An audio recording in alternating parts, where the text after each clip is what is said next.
You don't even seem to understand the show.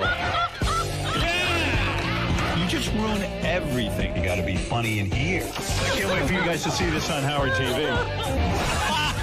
Daily shows, classics, and exclusive behind-the-scenes access. Well, that's going to be on Howard TV. The funniest, sexiest, most star-studded network on TV is Howard TV On Demand.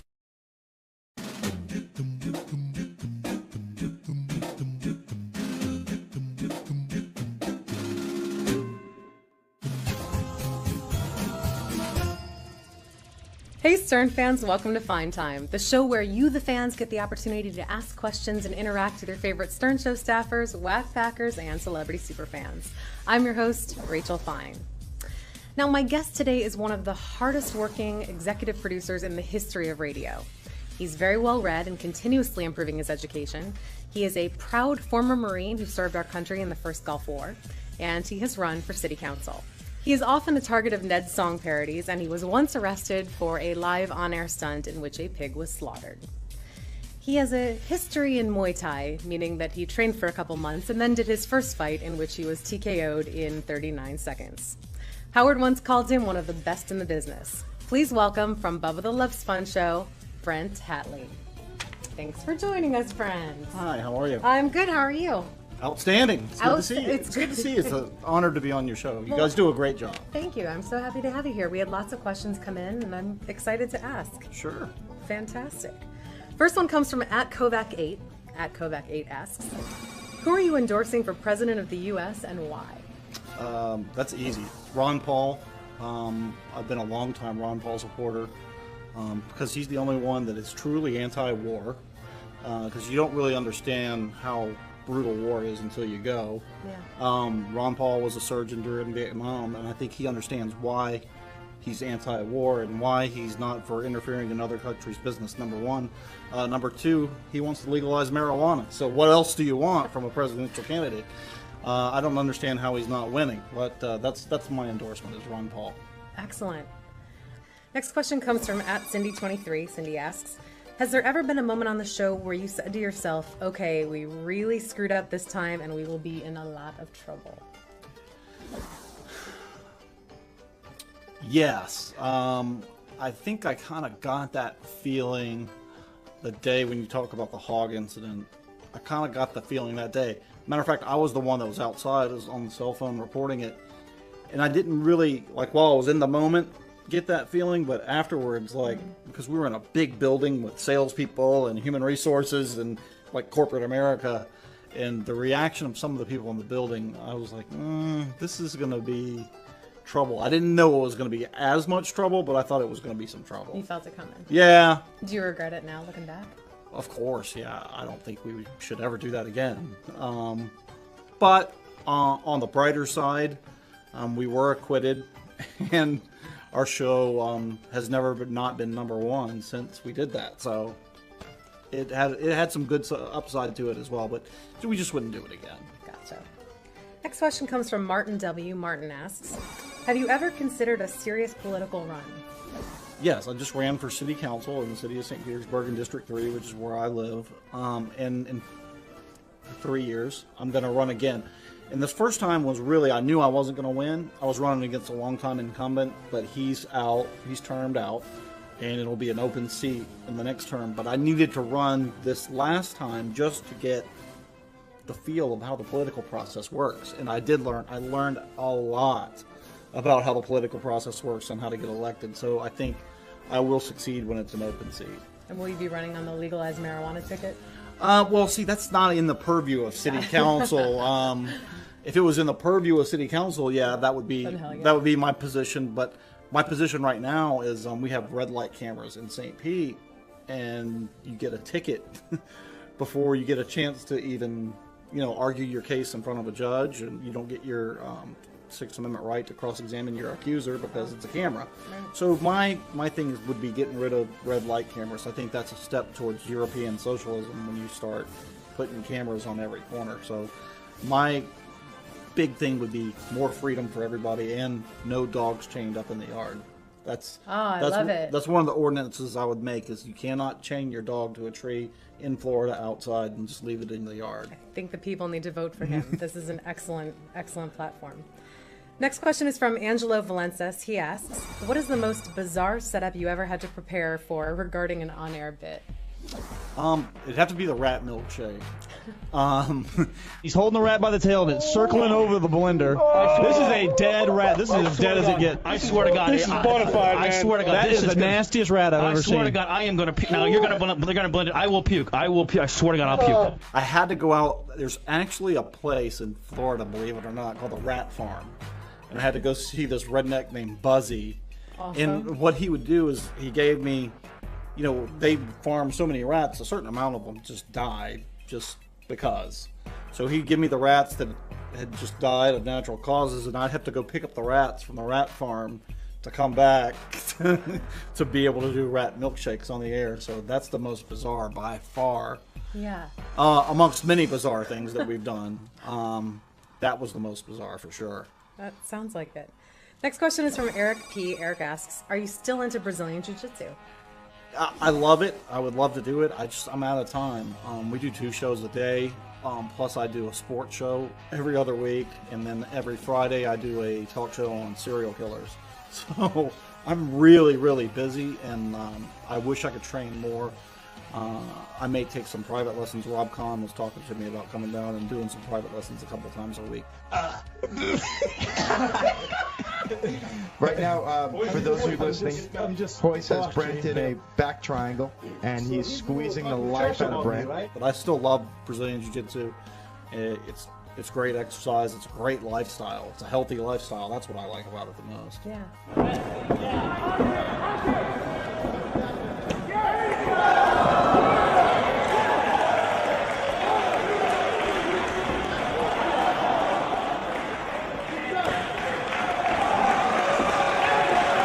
Alex from Hamburg asks, would you consider Bubba a close friend, and do you hang out in private? Yes, he is a close friend.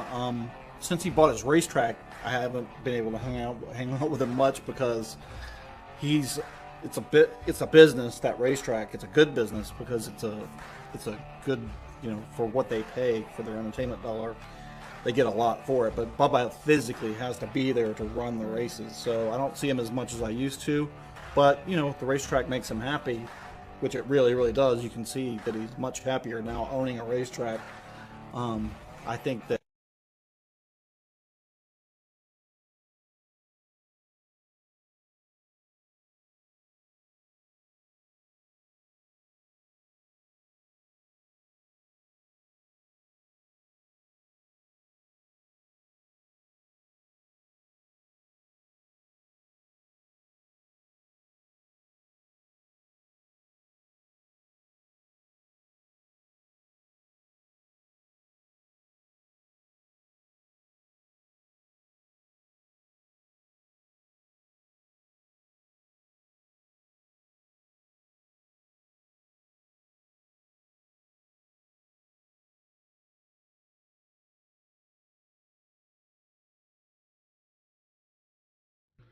At Dave Lampert 28 asks, what is the worst thing you have ever done to piss Bubba off, and how did he react? it's going to sound lame, but it was kind of big at the time, is we were in Jacksonville one time to do a broadcast, and this was before the days of GPS. It was in '02, so we really didn't have GPS. So I had MapQuested from the hotel to the radio studio that we had never been to, but we got all kinds of lost, and we walked into the door to the radio station at 6 a.m. So Bubba freaked out. I mean, he was really, really, that's the maddest I've ever seen him. Because you know that feeling of being lost is bad anyway. And being lost and knowing that you have a show to do and no time to do any prep, he was furious about that. So that was the worst. But now we got GPS, so we don't get lost anymore. Excellent. Next question is from Perry R. Perry asks, who is better on the radio, Howard or Bubba, and what does each bring to the table? I think, that's not, for me, the way I listen to radio, that's not really fair to compare, because they both do different things. I mean, it's all relative, like asking somebody who's your favorite band. I like different bands for different reasons, and I like them both for different reasons.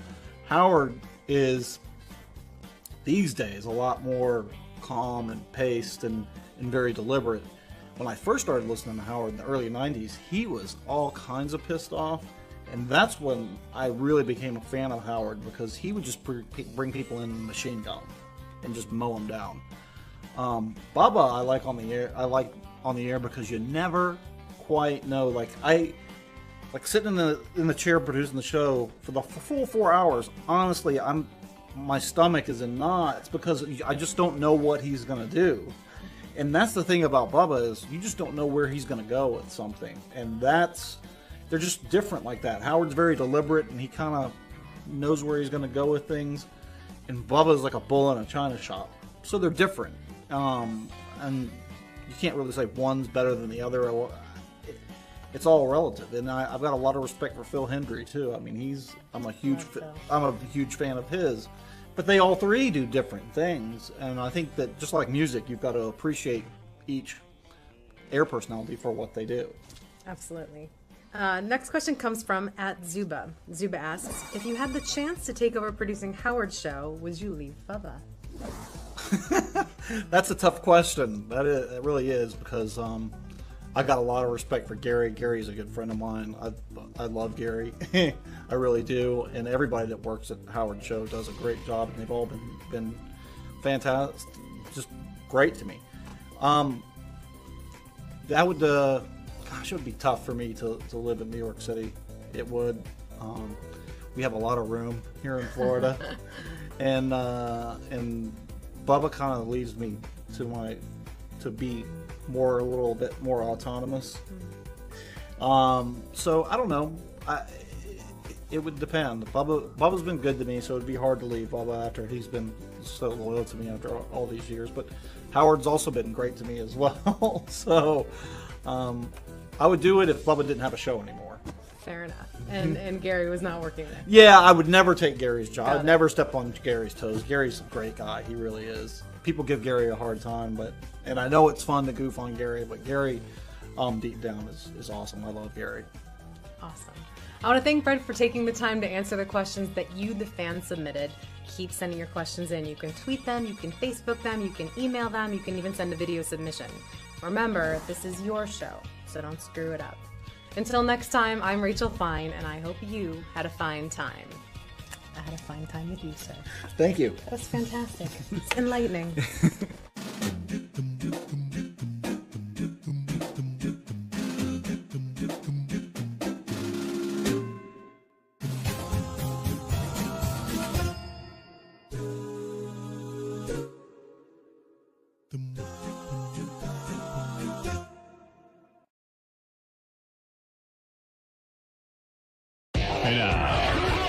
You don't even seem to understand the show. You just ruin everything. You gotta be funny in here. I can't wait for you guys to see this on Howard TV. Daily shows, classics, and exclusive behind-the-scenes access. Well, that's gonna be on Howard TV. The funniest, sexiest, most star-studded network on TV is Howard TV On Demand.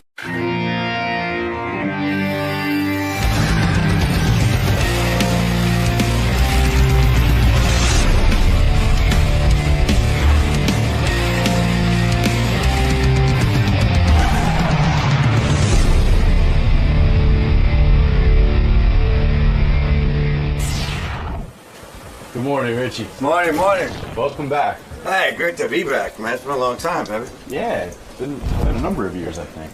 But yeah, right, man, sir. too long. Morning, guys. You're just gonna go right in there? Hey, man. How are you? How are you? Good to see you. Good to see you, man. How's everything? Good. And then years later, after What's cooking? Looking forward to this, Richie. Looking forward to talking Absolutely, to man. You've had a busy last few years. You got a lot to talk about, I'm sure. Oh, absolutely. Be a lot of fun. All right, man. We'll let you get settled. All good, buddy.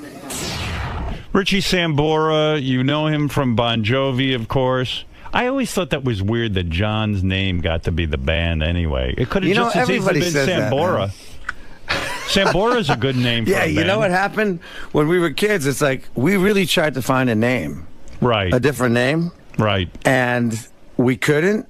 And John, I mean, we really tried for like months, man, and they all sucked. Did anyone ever say 𝗵𝗵𝗿𝗱? No. No, they didn't, man. But you know, Howard? Yeah. By the way, you look very you know what the great thing the great thing about making a solo record? Yes. You can actually name the band anything you want. And what did you name? So I got. We're just kind of rolling with a few names here. 𝗵𝗵𝗿𝗱. No, the first name was the Disgusting Rabbis. Oh, I love that. I want you to help. You got any ideas? That's it. Disgusting Rabbis is That's an unbelievable name. How about what's the other one here? We have Satan Castro and the Exiles. I like that one. No, I don't like. How about Satan Castro and the Exiles? What are you talking about? Bon Jovi. How about the Katy Perry Dancers? Oh, that's funny. 𝗦𝗵cie 𝗄𝗿𝗍𝗿 and the Katy Perry Dancers. I like that. What else we got? We got the Fine Coxmen. Oh, that's a good one too. You know what? You're not bad with these names. We got some. Let's see. So choose one now, so I can know what to call. I don't know. What do you think? What else you got? How about Dick and the Cocktails? No, I don't like that. No, sure. How about I Fucked Denise Richards? My man. Steady. Are you done with her? Wait a minute. Are you? I got a million questions for you. All right, no problem. That's cool. Go ahead. No problem, but he'd like I don't to hear get onto Howard enough another of my topic. cans. Can you turn them up? And Robin too, please. Give him a little juice, Scott. Yeah, I need more juice. You know what I'm saying? They're doing it back there. They're doing it back because you just stare at Richie like nothing's happening. Are they listening back there, Scott? So, Richie, is it true you still take guitar lessons and vocal lessons? Yes, I do. Yeah. That's an amazing dedication because I happen to think you're one of the best guitar players. You really are a tremendous guitar, and I think you're underrated. Are you not? You know, I'm not sure. In some places I am, and in some places I'm not. You know. When they make Does he make those lists? Yeah, when they make lists of some of the greatest guitar players of all time, they leave you off the list. And yet, I've seen you play, and I know the music. Why are you left off of those lists? You know, I think it's a part of, in Bon Jovi, I don't get a chance to actually work out a lot. Right. So in essence, when you make a solo record like this, right, man, I got to tell you something. I want you to listen to the record because I think you're really going to like it. I get to wind out a lot more. You know what I felt in rock music? There's not a lot of jamming going on. Right. Right. You know what I mean? So I got a bunch of great musicians with me. Yeah, and I don't have my electric here today, but right. On the record, you'll find a lot of great songs, and I get to be a vocalist again, which is always cool. You started out as a vocalist. Yeah, Every band you were ever in, you were a vocalist. I was the lead singer, yeah. And then when you hooked up with Bon Jovi, which I don't even remember how the hell you met John and all that, but we'll go into that. But when you hooked up with him, suddenly you're not the lead singer. And is that a blow to you? Is that a blow to your ego, or do you because you can get lost back there, right? Nah, not at all. The thing with me is I was always a working musician, right. And I never took it for granted. And I was trying to get a leg up in this business any way I could. Right. So, what convinced you, if I'm just going to be like a primary songwriter and the guitar player in a great band, hey, man, if I'm going to make it that way, that's going to be a good deal. And obviously it paid off in spades. But what convinced you? How old were you when you made the decision, okay, I'll let this guy be the lead singer? Oh, yeah. When I first got in the band, I was 23. 23? Yeah, 23. Up until then, you had been in other bands, and you were the guy, you were the front man. Yeah. So why did you make the decision all of a sudden to hook up with John and let him be the front man? Well, like I said, I was just joining bands upon bands upon bands. Actually, when I met John, I had already had 2 record deals. Right. I was on Led Zeppelin's label Swan Song. Right. In a failed record deal there. And then I was on Capricorn Records with a guy by the name of Duke Williams and the Extremes. Was that a solo deal, or in other words, you had a whole band that? Yeah, there was a band, and I was an extreme in that band, so I wasn't the front man in that band particularly. Right. But all the other club bands I was in and all that stuff, you know what I mean? When you were a young guy in Swan Song, which was Led Zeppelin's label, and I remember that label, it was the coolest label ever, even looked cool. Oh yeah. When they signed you, do you think that's it? I am now going to make it. I am going to be famous. Absolutely. And then when it doesn't happen, is that the biggest blow in the world to your head? Absolutely. But you got to keep on going. It's like I made 3 records before I started my own independent label before I met John. Did you graduate high school? Yes, I did. You did. Did you go to college? I was in college, yeah. I went through 2 years of college. Where'd you go to college? Keene College. And when you were in Keene College, you knew you wanted to be a musician? Oh, I knew I wanted to be a musician all along. Did your parents tell you, don't do this? No, you know, they were very supportive. And you were a guy who sat in his room and practiced guitar every day? Yeah, you know, I'm a self-taught guy. So the only way you can teach yourself a guitar is actually to bump into your own mistakes. How do you teach yourself the guitar? I mean, do you listen to records and play along with them? Exactly.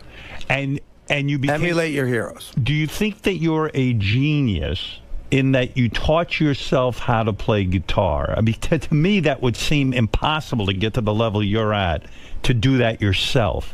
You know, I always had an ear for music, and I kind of learned backwards because I kind of could play by ear. Yeah. And then I kind of went to theory classes and stuff like that and actually learned the musical end of it. Were you popular in high school? I would imagine you were. Yeah, I was. I was a athlete? jock, and I was in bands, and I was kidding. Going to different towns. What were you, a football player? No, I was a basketball player, baseball player. I played a little football, but I was getting my hand caught between helmets and ribs broken, and hell with that shit. And when a guy's as good looking as you, you're popular, and you play guitar, are you getting laid at 12? Or I gotta tell you, man, it was pretty good, man. It was. Women like musicians, let's face it. Were you getting laid at a very young age? Not really. 16, 17? 17, yeah. 17 That's years pretty old. young, I guess. Yeah, that's pretty good. I bet you nailed a teacher or two, didn't you? Did you ever nail a teacher? No, I didn't. You didn't? Didn't have a teacher. What's wrong with you? I had friends that had some teachers. Right. Really? And so you go to high school, and by high school, you're hooking up in bands, and you were signed to Swan Song by the time you were what age? I was like 19 and a half. Unbelievable. Yeah, I was playing, you know what? I was playing in New York, 4 or 5 times a week. I was doing Great Gildersleeves, CBGBs, privates, places like that were really happening in the city, you know? In a way, you were blessed. I mean, most guys struggle a little more than even what you're talking about. I mean, the fact that you got signed so young to a label. Yeah, but you know what? The record never came out, man. Zeppelin blew up. And that whole label, you know, just took the shit, basically. And the record that you produced with Swan Song never came out? Never came out, yeah. That had to break your heart. Yeah, totally. I mean, I thought, here we go. We're going to the big time. Here it is, you know? Do you have that record somewhere? Do you have it? It's somewhere, yeah. Actually, after I made it with Bon Jovi, my lead singer, you know, was going through a bit of a hard time. He said, can I release it? And he needed the bread, so I just relinquished everything to him, and he just took the money. And oh, that was nice. Ah, what the, you know. And you felt, hey, now that I'm in Bon Jovi, it's okay to release that? Weren't you nervous that people would compare that record to Bon Jovi? I was a kid, man. You didn't care? I didn't care at all. So if you were having a lot of successes before Bon Jovi, what made you join up with John? Did you think that he was an extraordinary singer and he could do a better job singing than you could? Well, no. You know what? I went to see him play a club called the Fountain Casino. Remember that place? No. Right. It was right up the street from the Club 𝗵𝗵 where you used to play. Right. Where I used to come see you play. Right. No. Yeah. You used to play with me. Yeah. You called me up a bunch of times. But, yeah. And I went and I saw him. And my bass player, 𝗦𝗁𝗄𝗿𝗍, was actually playing with me at the time. And he was moonlighting with Johnny. Right. Because I got asked to join KISS and I flew out to L.A. You did? Yeah. Wait a second. When did that happen? 83. 83. This is before Bon Jovi. Yeah. Those guys had heard your solo stuff. I guess somebody, you know, hipped them to me and they were interested in having me come out. So I went to California for the first time. Yeah. And I ended up staying out there for 2 weeks and having a blast. Wait a second. So how old are you at that point? At that point, I'm about 22. 22 years old. KISS calls you. Was KISS already successful? Oh, big time. Big time. And so they needed... I was going to replace Ace when they were looking for a guy. And so did you get into the makeup and... No. No. You know what? Honestly, you know, I respect KISS a lot, but my music was more into a more blues-orientated kind of thing, more organic. I was into, like, Zeppelin and Hendrix and, you know, guys that played guitar and actually emoted through the instrument. So when they called you and said, join the band, were you open to it, or did you already say... Like I said, I was searching to get a leg up, and I was in like 5 bands at the same time. But how could you turn down Kiss? Here's a band that's making a ton of money. You hadn't really broken through. I imagine you didn't have a lot of money at that point. Oh, definitely not. When you turned down Kiss? Well, basically, I walked into the audition, and they were looking for a guy to like worship them. Yeah. And I didn't. That's Gene. I just wasn't that guy, you know what I mean? Right. So I'm like, come on, let's jam, let's do something. And they want to do like, you know, you better know Black Diamond. I go, I don't know. You know what I mean? I was like, can we just play so you guys can get a sense of what I'm doing? Because I'm sure I can play your music. You know? Right. And so did you... They got upset. You're kidding. Yeah, they got a little upset. That seems very professional to me to say, let's see if we can bond here. Let's see if we can... Yeah, they got a little upset, but it was really funny because, like, fast forward a little bit. Yeah. Our first tour in Europe, we opened up for Kiss. Yeah. And we laughed about it a lot. Yeah. You know? So you went there for 2 weeks. Gene, I guess, is the big ego. Who you're not sucking his balls enough. You're just being you're being Richie. No, they were both pretty cool to me, but I think they were like taken aback that I wasn't like so into them. You know, like I was just like. But to think about that in your life, let's say Bon Jovi had never worked out, you would have been kicking yourself in the head the rest of your life because joining Kiss would have made you a multimillionaire. I mean, what you are now, and it all worked out.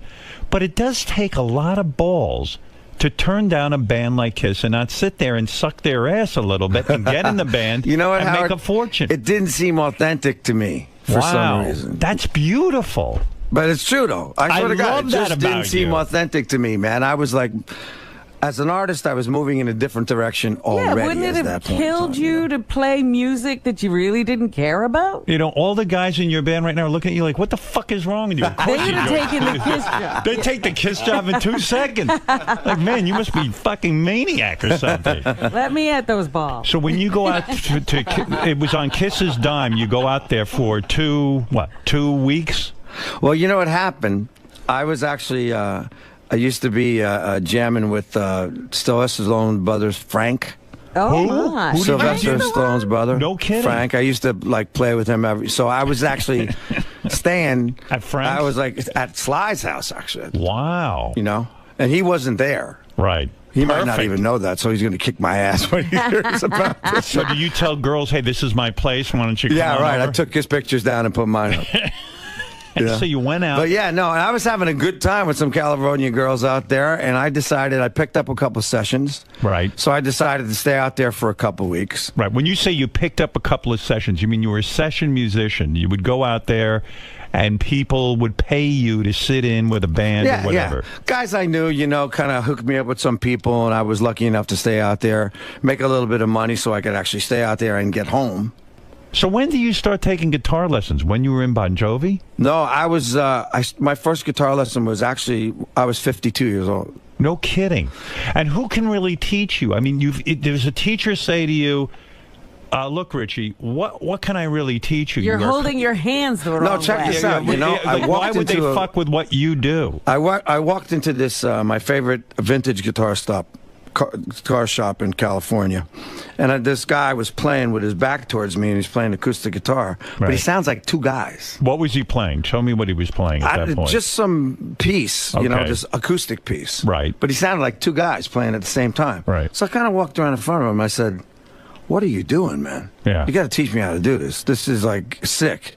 You know, I said, "I'll be back in 18 months. I'm going on tour, but when I come back, I'd love you to teach me." So he gave me his number. He happened to be a cat by the name of Lange, who used to be in McCartney and Wings. Right. But he was also now the acoustic guitar player of the year. Right. And he was working with all these different alternative tunings.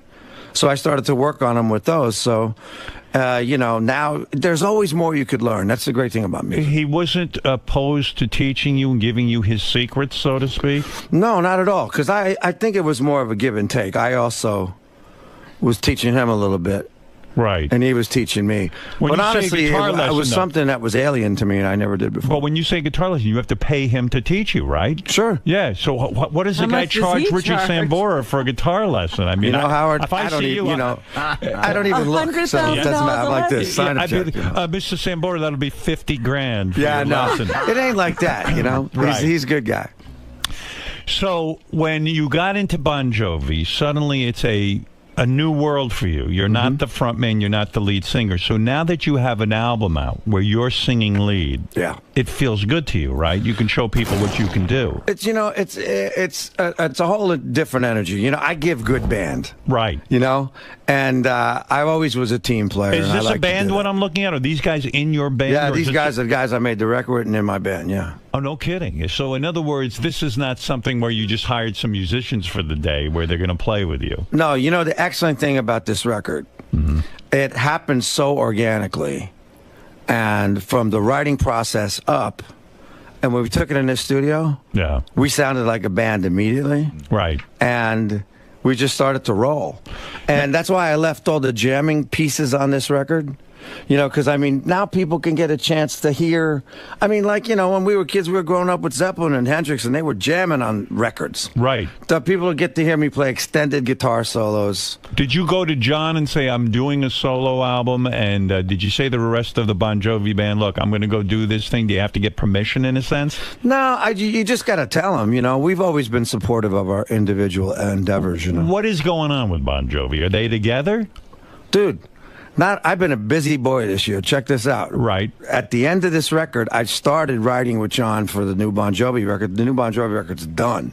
Oh, it's all finished. It's all finished because now I'm going on tour for the next 3 months. With Bon Jovi? No, with this band. Record. Yeah, 𝗦𝗵cie𝘄𝗿𝗍 band. And so and the Disgusting Rabbis. When you, I love that name, by the way. Well, when you Cock and the Doodle Doos, man. Is it hard for you to go on tour now with a new band because you're not playing to stadiums, you're not playing to bigger crowds like that? You have to play to guys, you know, you're starting out in a sense, right?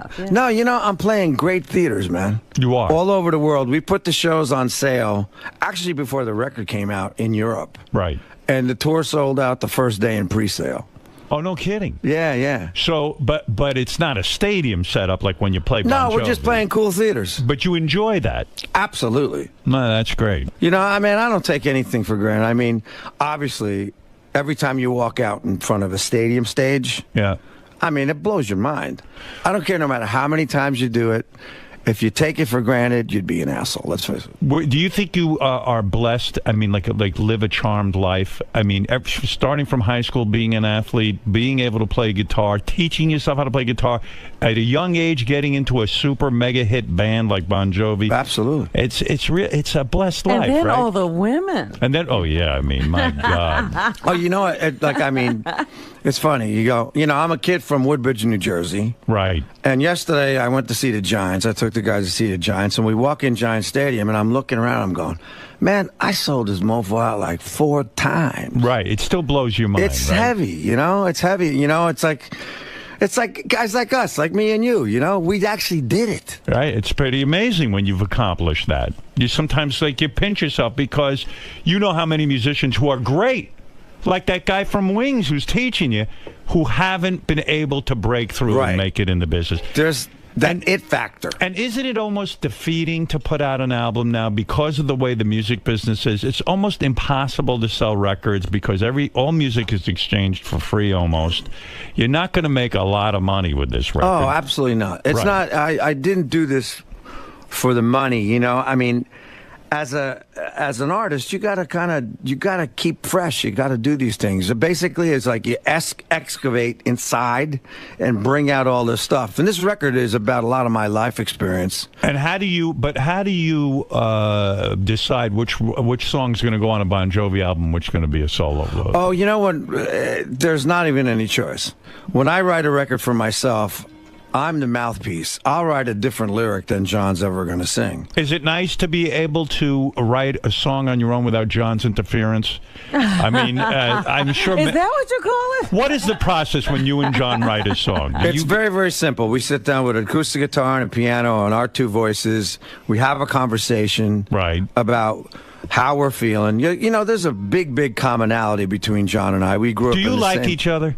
Oh yeah, absolutely. Be honest. I'm being honest. I feel you don't. I feel like when I'm going to be honest with you, Richie. No, I've known you guys Howard? for a while. We really do. It's an anomaly, really. It is. We get along. We've always got along. You know, there was a little wonky period in the beginning of the 90s because we were, you know, everybody experiences fame and fortune at different speeds. Yes. And, you know, you add a little bit of lifestyle in there. Right. Which I was working pretty good, you know. Right. It gets confused, and then, you know, we had to kind of put Humpty Dumpty back together. What do you specifically mean? What happened? Was it because you got into trouble with drinking and stuff? And some of your new album deals with what some of your problems were, right? Like, you don't make a secret about it. Oh, no. You know, I think, you know, I set out to make an authentic record. Right. You know, because I believe there's this stigma, obviously, that, you know, people go, rock star, Bon Jovi. They're going to think Richie's, you know, that kind of person. Right. And that's show business, man. Yeah.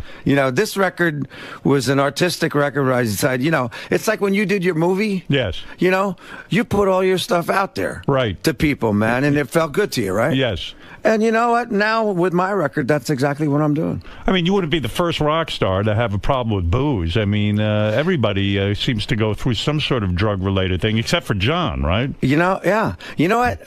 It's funny because I started out playing clubs when I was like 16 and a half. Right. And back then, it wasn't frowned upon. What, to drink? No, it was encouraged. Yeah, it was like an accoutrement to my business. Right. You know what I mean? So then all of a sudden, but I'll tell you what, it took me about 35 years for my demons to catch up with me. Yeah, so I'm a pretty resilient little bastard. I never saw you as a guy who drank a lot and stuff, so you probably drank in private, right? You know what? After a while, what happened was, yeah, I was definitely a kind of a guy that always drank in my house. Never drank. I didn't even drink in restaurants anymore. Wow. Or I didn't drink around the band or anywhere near a performance. That's when you know you have a problem, when you're drinking by yourself, right? When it's not a social thing. I guess so. What were you drinking? Wine? Yeah, I was drinking wine, and you know what? It was predominantly a stress reliever. Right, absolutely. I mean, I was using it for a specific, different reason. So when did you realize you had a problem? You had to go into rehab. When did you realize You know, it was about 5 years ago. You said, hey, I'm doing this too much, and I'm doing it every night. Yeah, when I started getting clean, it was about 5 years ago. But I was doing it every night for about 30 years. So Did you have interventions? Did anybody, you know, did the group get together and say, look, Richie? Yeah, a lot of people kind of said, hey, man, you know. But also what happened, I had broken my arm. Right. And I was doing painkillers because, check this out. So I break my arm in my house. I get divorced. Drinking.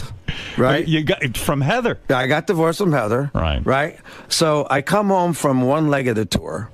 I get into this new house. I've never been there before. My sister-in-law thinks she's doing me a solid. She puts this shitty Bed Bath & Beyond mat in the bathroom. Right. I wake up to take a piss one morning, and I just went, biffed.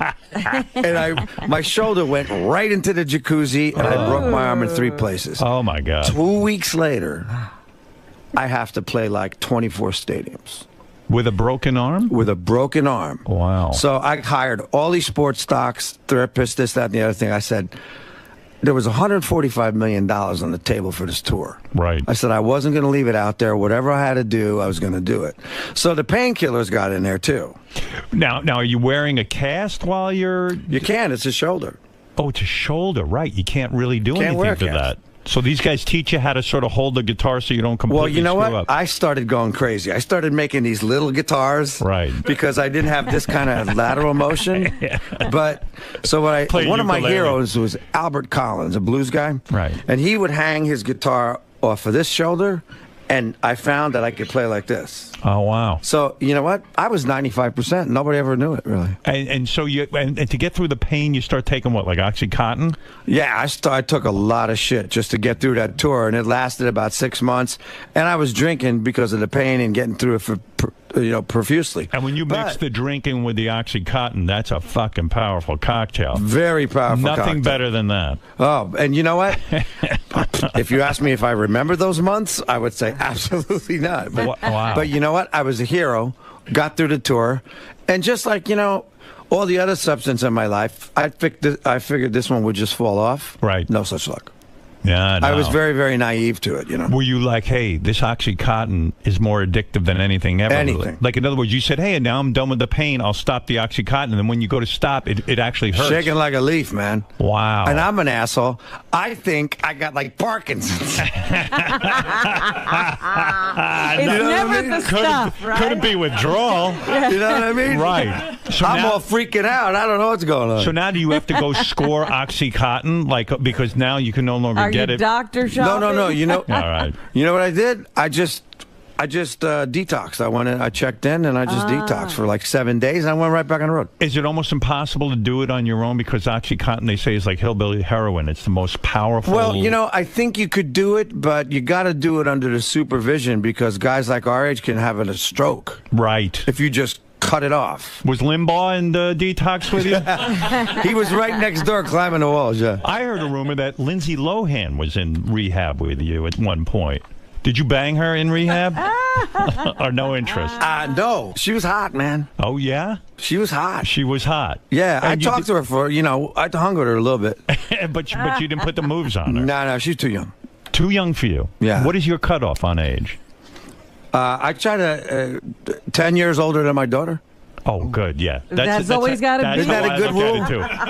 That's a good rule. I think it's a good rule. I have to throw some back. And speaking of your daughter, she's got some huge career going in modeling, right? You know what? Actually, she just acted in her first movie. Right.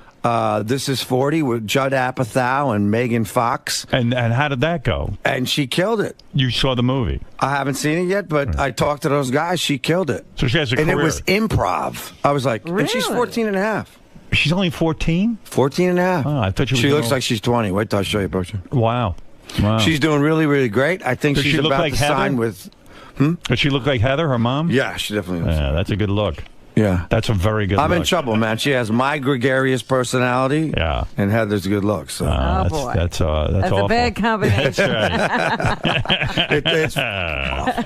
How are you going to keep that kid in line? I guess you can't. You know what? All you can do is equip them with the tools to take care of themselves. Because you know when the minute they're out of your sight, they're acting up.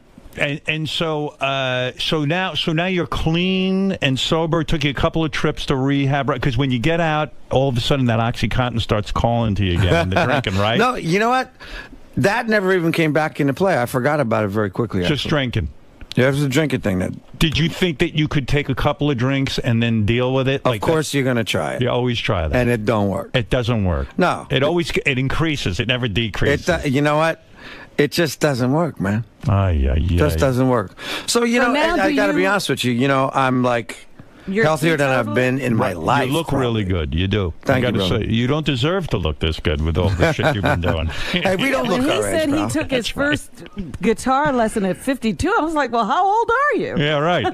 Well, the thing is, that keeps you young, too. That's right. Anytime you learn something new and evolving like that, man, that just keeps you young. Yeah, it does. So you're feeling good about a new record, and you're clean and sober, which is he a awesome. teetotaler? He doesn't do anything. You don't do anything now. Like if I go to dinner with you ordering a club soda?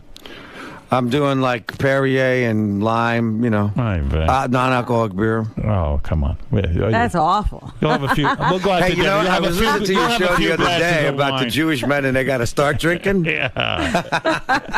No. We'll go out to dinner. You could have a few glasses of wine. It'll be fine. Imagine that. I would not want to be with you if you started drinking again. Everyone would blame me. No, you know what? And I was kind of a happy drunk anyway. Right. I just started to, my life choices at that point were starting to get kind of blurred. So you think you're capable of never having another drink? Oh, absolutely. That's it. Yeah. It's done. Howard, I drank enough for about 100 guys. And did John ever come to you and say, listen, you got to stop drinking? Yeah. He laid that on you? Yeah. I mean, you know what? I had a lot of support. Did you tell him to fuck off? No. You didn't? No. I knew. Listen, I kind of knew I needed to dry out. Wow. And I didn't know if it was going to be forever. But right. I knew I needed to just kind of just get my good life for together. you. So you're busy now. Are you worth $65 million personally? That's the figure I read on the internet, that you have $65 million. Give or take a few shekels. That's nice, isn't it? That's really good. But wait a minute. In the divorce, you don't lose a lot of money? Hey, did Heather take you for a lot of money when you got divorced, or did you have a prenup? Prenuptial. Prenuptial. So you're safe. Thank God. Well, listen, Heather's got a lot of money. She's got her own bread, man. She's got money. You know, I mean, I was always drawn to, a lot of high-profile women, I think, because I think I really connect with people that are in the business and they understand what I do and I understand what they do. Right. And, that was one of those things. So are you making a statement now that you mostly bang people in the business, like high-profile bros, right? Not anymore. Is that true? Is that like now you're... No. Hey, look, I'm single now, man. It's all good. So are you dating anybody right now? Are you out dating? I'm kind of dabbling around. Nobody that's sticking. It's been such a busy year for me. Right. I've never done 2 albums in one. But you're not that busy. You can't get laid. I mean, come on. Oh, you got to sneak that in there, bro. Yeah. And Denise, he's not sticking with what? When Denise Richards came in here and she talks about you, she says you are a great lover. I mean, she was very highly complimentary. Like you really gave it to her. And that is a sexy woman. She ain't so bad herself, yeah. That's what I'm saying. She is a sexy fucking woman. Yes, she is. She always has been. My God. It's very insatiable. And she's a good girl. She's a good woman. She admits it. She says, I have to fuck like crazy. She loves it. She loves to fuck. I mean, guys, what are we talking about here? Hey, nothing wrong with that, man. Is she the sexiest woman you've ever been with? Gotta be up there. Wow. It's got to be up there. So you guys got back together again, and now you recently broke up again. Mm-hmm, yeah. Why? What happened? Well, I think that we were basically going in different directions, unfortunately. Like I said, this has been the busiest time of my life, between doing my record, writing and recording and all that stuff for the Bon Jovi record, and being a single dad. How does that work for you, being a single dad? I love it so much. You do? But doesn't the kid, don't the kids usually kind of go off with the mother more? It's like it's hard for you to No, her and I have a very, very great relationship. I don't know what happened to you when you got divorced from your kids, but when I got divorced, my relationship with my little girl got better. Right. Because, the time that she was spending with me, she was spending with me. Right. And you got to do stuff on your own. Oh, yeah, there you go. There's a picture of the two of you guys. Look at that. Very nice. Oh. Yeah, there we go. Look at you. And so you say things got better. And are you still friends with Heather? Like, can you go over there? I read that you actually go over there and have Thanksgiving and all these holidays. Absolutely. You can. Oh, yeah, no, we just, at first it was, anytime you get divorced at first, there's that, kind of period where you're like, you don't like each other. Right. Because you're fighting about finances and this and that and the other thing, blah, right. blah, blah, blah, blah. Who's going to pay for this and who's going to little hangover on that thing goes on, you know. Right. But, no, Heather and I, knock on wood, are really great friends now. I don't care. Ava and Heather and I went to a wedding together about 3 weeks ago. That's fantastic. We text each other. Heather's working again. What is she doing? Well. Actually, she texted me yesterday, and she's doing a thing on Scary Movie 5.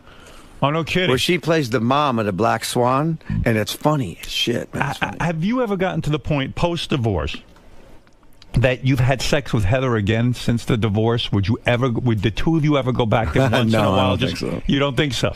No. It can't happen. I don't think so. That line, huh? We can't cross Too much that line? water under the bridge, baby. Too much. Yeah. Like, there's never been a night you're all hanging out, it feels good, your daughter's, hanging out, the kid goes to sleep or goes out with her friends. You're not married and all of a sudden anymore. you go, what the fuck? Let's just go to bed. You're Heather Locklear, I'm 𝗏𝗏𝗄𝗏. Why not? Why not?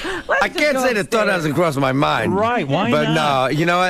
I think, you got to leave what's in the past, and, you don't want to start churning up that thing again, man. I heard what came between you and Denise was that she was still in touch with Charlie Sheen, and Charlie's a big pain in the fucking ass, and you had said, look, man, I can't be with a chick if she's going to hang out with Charlie, because it's too fucking crazy, that whole scene. Nah. True or false? False. Really? You know Absolutely Charlie false. at all? Absolutely. Charlie and I are friends, man. Oh, you are? And we've always been friends. Me and him used to hang out in the old days when we both were crazy. Right. Oh, you did? Oh, yeah.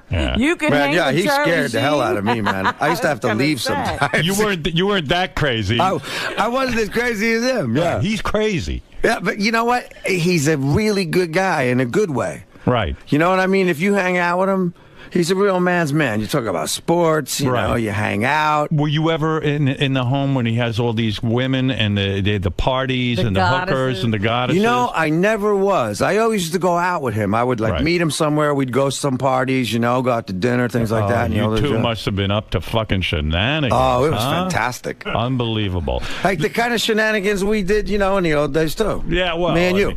I never had shenanigans like that. I mean, you know, what did I do?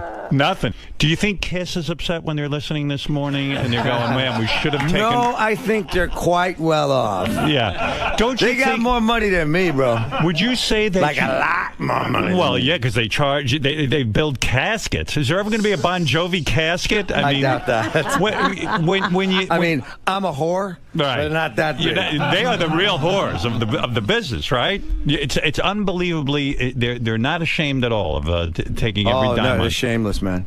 Sometimes you have to say to yourself, hey, I'll pass up on some merchandising, right? Exactly. You have to. But think of the arguments you would have gotten into with those guys had you joined Kiss. What a different life it would have been. Oh, yeah. Incredible. Yeah, remarkable. But let's get to the new single.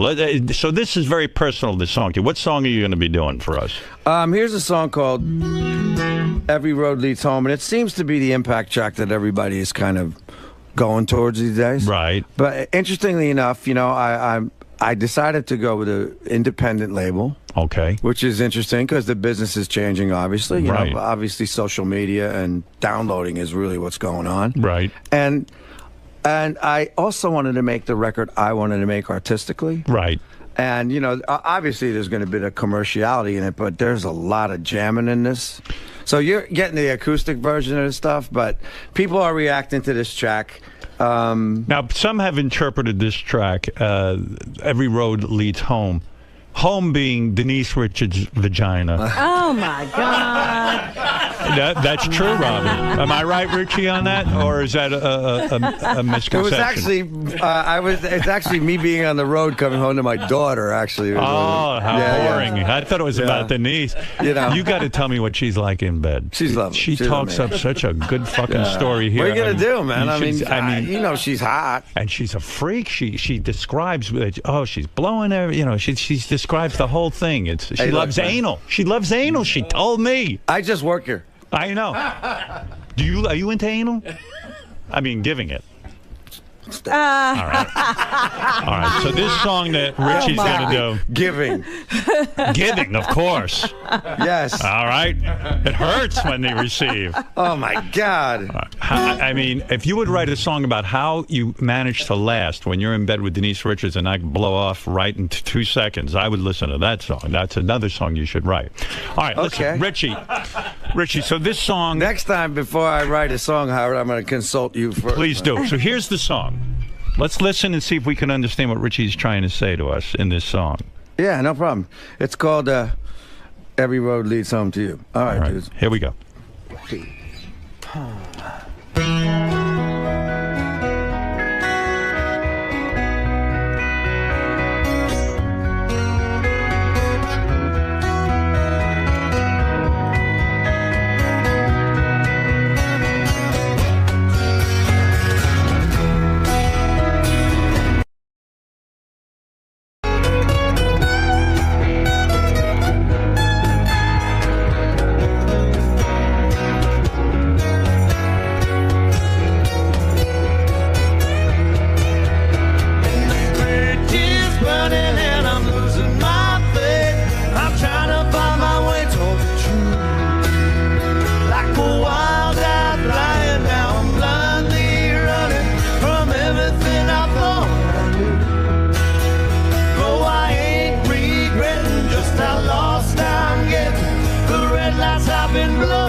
pedal as I'm counting the lines. Every road leads home to you.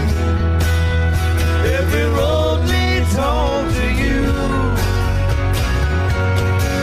Home to you.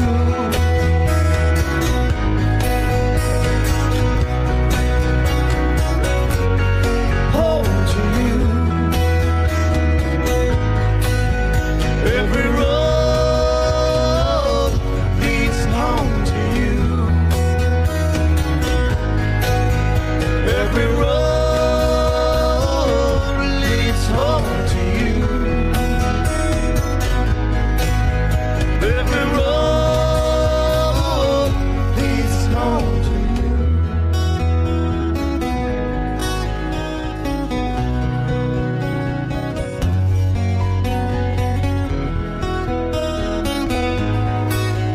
every road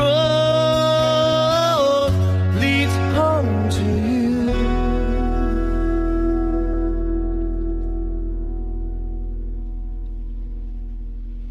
you. I love that. Beautiful song. Thought that was beautiful. Beautiful. I know.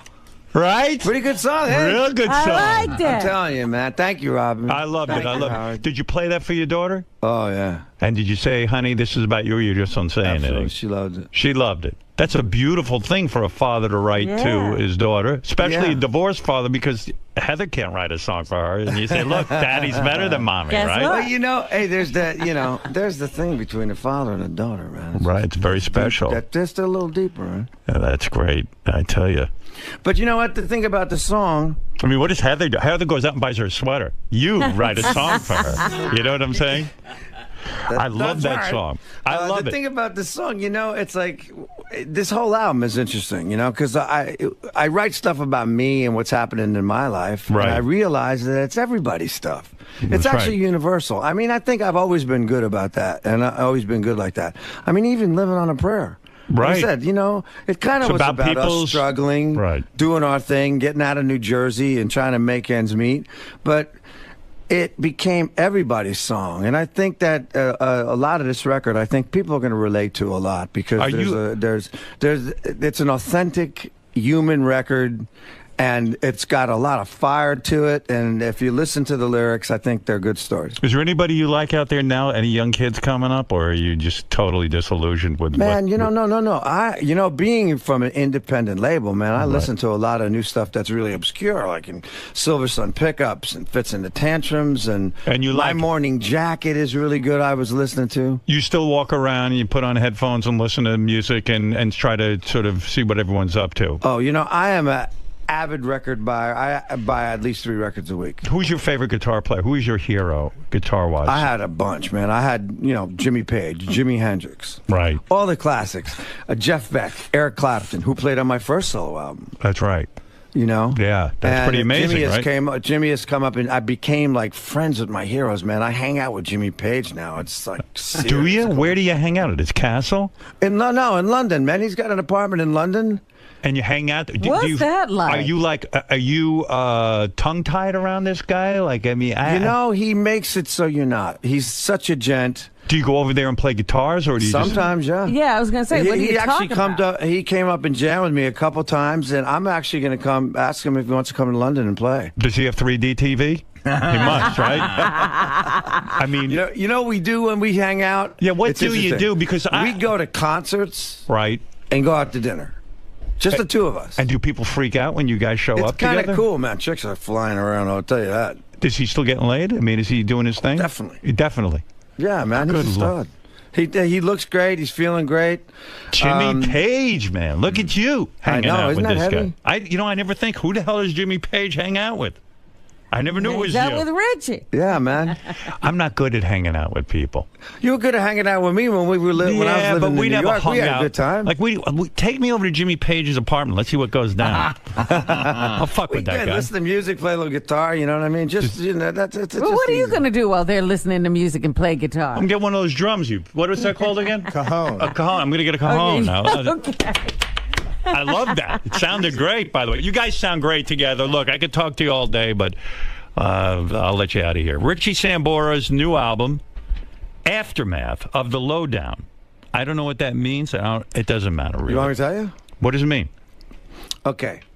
When you give somebody the lowdown, that's like giving somebody the truth. Yeah. And that's kind of like what I did on this record about my life and what was going on. There's always an aftermath. It may be good. It may be bad. So good to have you guys here today. Brother. Thank you for playing. And 𝗦𝗫cie, great seeing you. Known you so many years, and I'm very happy Too for many you. years. Yeah. It won't be so long again, Howard. All right, good. Don't be a stranger. That's right. It's been a long time. Next time I see you, be at Jimmy Page's place. We're all going over there for the big party. Man. Hey, why don't you guys put me on America Got Talent? I'd love to play.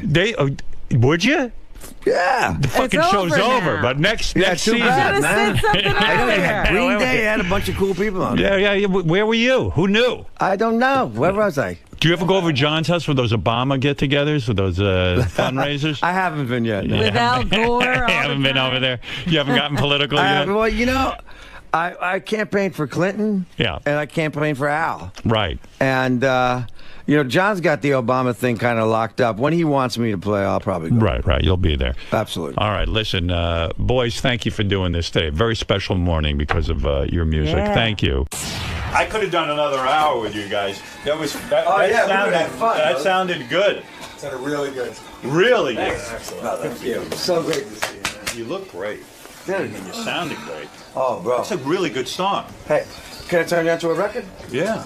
If you want to come see me play, I'm playing October 23rd All right, I'm at gonna try and come Best Buy. Oh, okay, Please great. be my guest. Yeah, I'd love to. Bring your old lady, bring your kids. All right, great. I'd love to do that. All right? Yeah. I'm going to get you a record, though. All right, please. Thanks for having me. All right. It's a pleasure, brother. Richie, can I talk to you for a second? Yeah, man. I heard you say in the studio just now during the break, you guys have known each other for 30 years. Yeah. So you go that far back with We Howard. go. Howard and I go that far back. He was doing drive time, 5 o'clock drive time radio, man, and this was 1986 is the first time I was on the show. Wow. So it's like 27 years something. What's been the constant about what you've appreciated about Howard for so many decades? You know what? Obviously, he's always exciting. You never know what he's going to pull out, but that's what I like, I mean, and I think that, he's really about rock and roll. And I live rock and roll, so there's a lot of commonality. So we always have a good time. And actually, when I was living in New York, Howard and I would actually get together and go out to dinner sometime with our spouses, and we always had a great time. So I think we became friends after a while also. Different professions, but you share the same spirit. We share the same spirit, for sure. All right, good luck with the new album, Richie. Thank you very much. Thanks, man. All right, man.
Now that we've had some distance from the America's Got Talent experience, the boys... Really? There's distance? Yeah, of course. There's at least a few days. Now that we have distance from the America's Got Talent thing, Sal and Richard went out on the street to ask old ladies and anybody else he could find.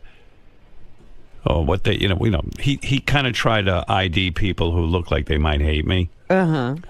He can tell by... Well, yeah, you can tell. You can look at somebody and know if they like me or not. Can't you, kind of? I mean, let's face it. We can profile Howard Stern fans.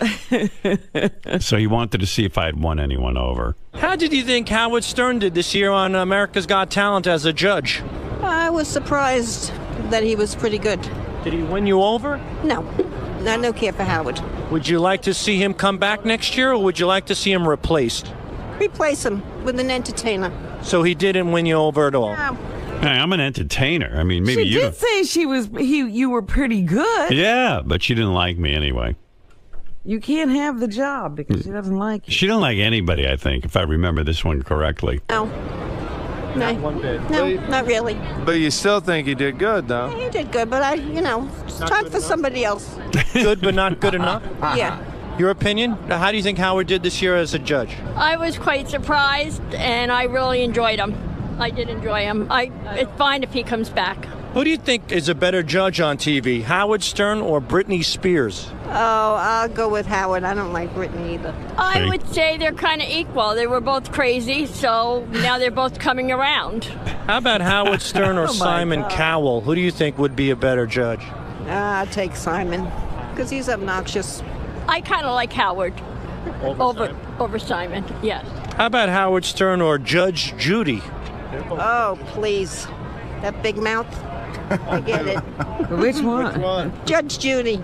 I used to like. I don't like her anymore. So you think Howard's a better judge than Judge Judy? Yeah, I'll take Howard over her. Wow. Howard over Judge Judy. Absolutely. And Howard or Paula Abdul, who's the better judge to you? I'll take Howard. She's annoying. Howard. I like Paula, but I think it's just time to move on to someone that's a little bit more opinionated. She's very emotional. Now, you know, Sharon... Not bad, though. I mean, I got that one lady. All right. I'm doing all right. I'm hanging in there with the ladies. That one lady's really... She just doesn't like anybody so far. That first one. Yeah. Osborne is leaving America's Got Talent. Who do you think should replace her next year? Oh, Pink. Betty White's great. Betty White would make the show. Oh, no. Betty White. She could die sitting there next to me. Betty White. How come on all these other shows you get to sit next to, like Nicole Scherzinger. Yeah, let me sit next to Nicole Scherzinger if they're going to replace Sharon. Let me take a look at that. I don't know. They asked a bunch of people. What do you think of Howard Stern, how he did as a judge on America's Got Talent this year? He's wild. He's still wild. He's good. Good? He's good.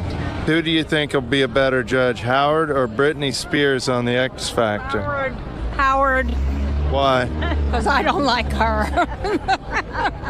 What about her? I don't think she has any talent. What about Howard or Simon Cowell? Oh, he's nasty.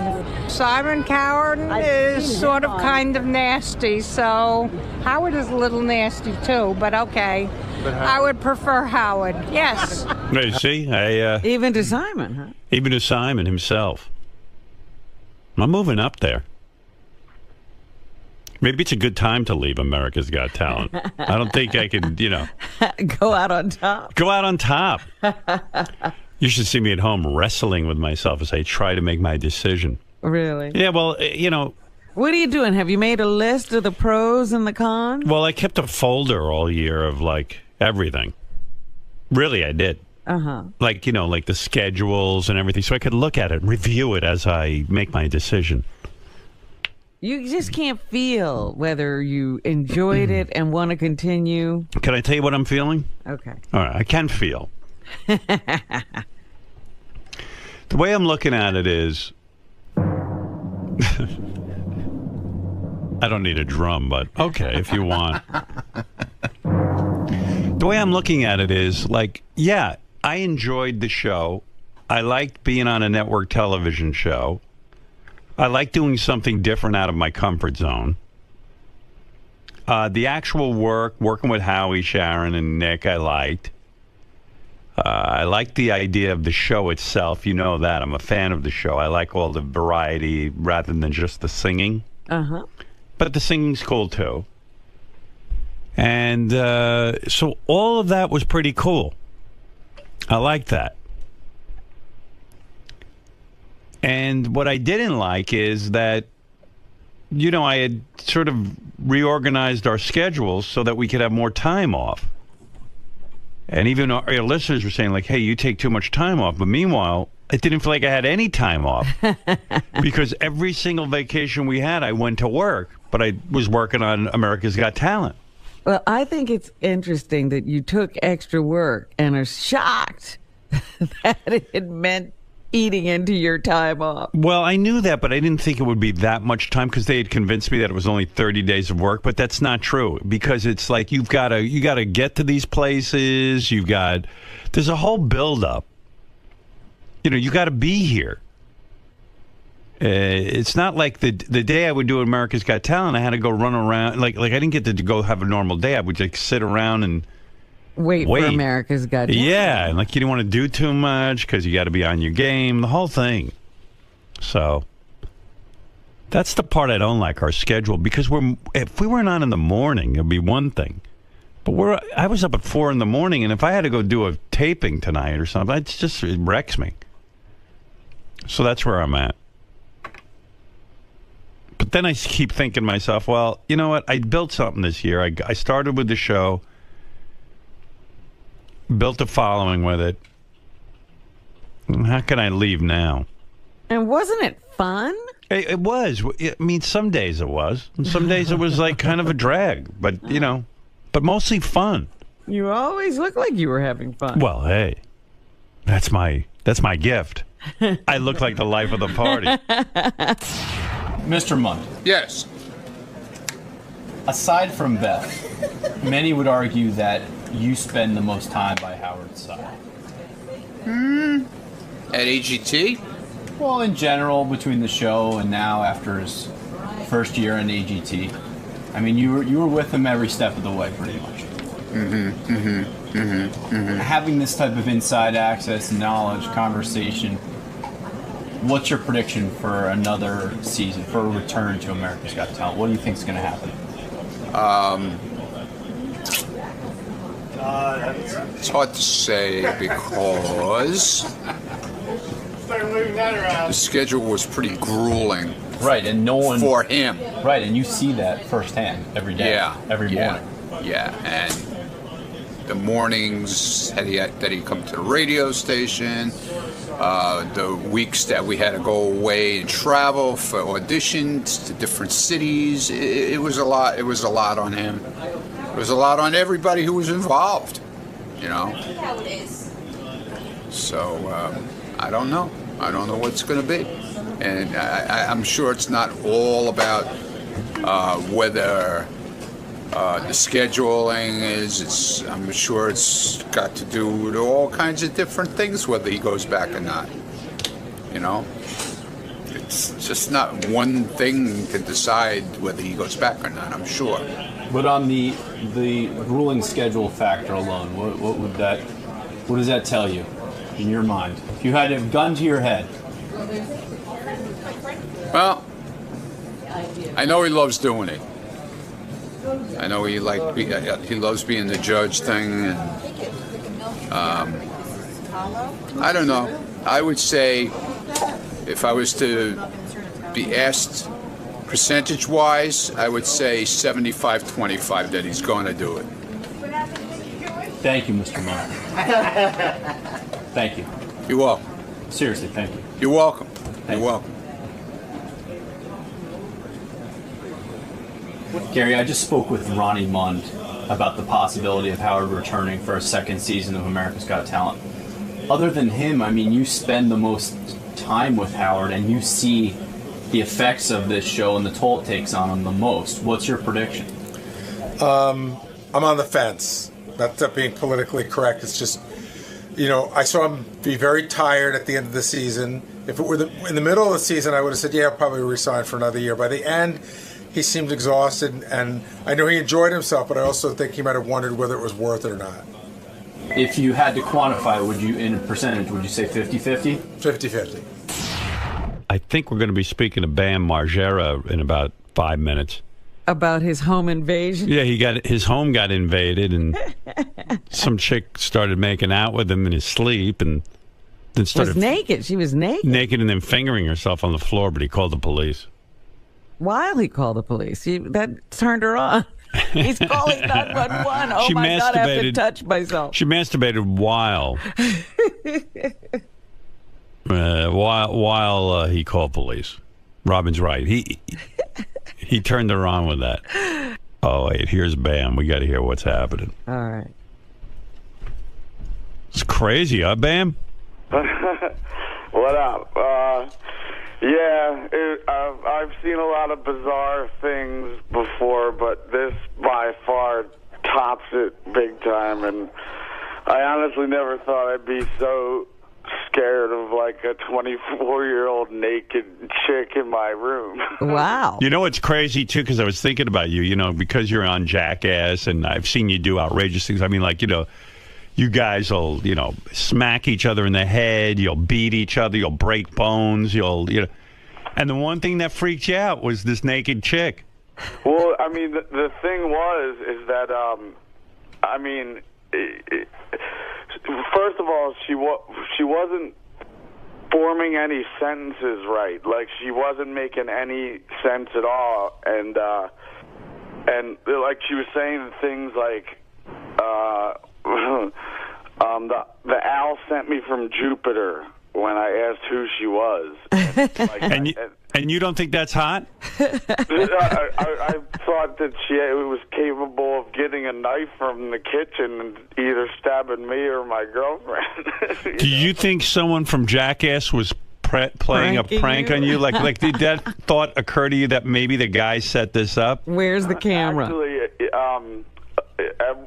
for one split second, I thought it was my friend named David Lee Homo.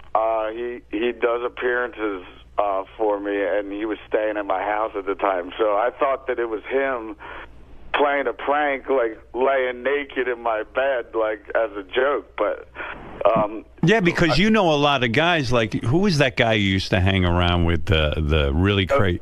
Novak? Yeah. Like you hang around with such crazy, wild people, and you need to for your business. But like, I wouldn't trust anything that was going on. I would think everything was weird, you know? Yeah, exactly. And you know, I woke up to someone like kissing me on the lips and on the neck, and I thought it was my girlfriend. So I'm like, yo, quit it, man. I'm sleeping. Like, we'll do that later. And then I see that she's dead asleep looking the other way. And I see this silhouette of this girl. And then do you think if your girlfriend wasn't with you, would you maybe banged her? Well, I mean, like, she's not a bad-looking girl. Like, she's in shape, but I mean, like, she's been homeless and stuff, so she looks like she had like really hairy armpits and like this minging ass pussy. Did she smell? Actually, yeah, I could. And when I turned on the light, she said that you know, the owl sent me from Jupiter, and that sentence right there was like, what, 911 right now, like. When you say she wasn't bad looking, like, give me an example. Was she like, who'd she look like? She looked like a hippie girl that in shape. She had no boobs, and you know, she looked kind of like a skater girl. You know, like one that didn't bathe too often. Did she look like what's that singer's name? When you say skater girl, who's the girl who wrote Avril Lavigne? Avril Lavigne? Did she look like Avril Lavigne?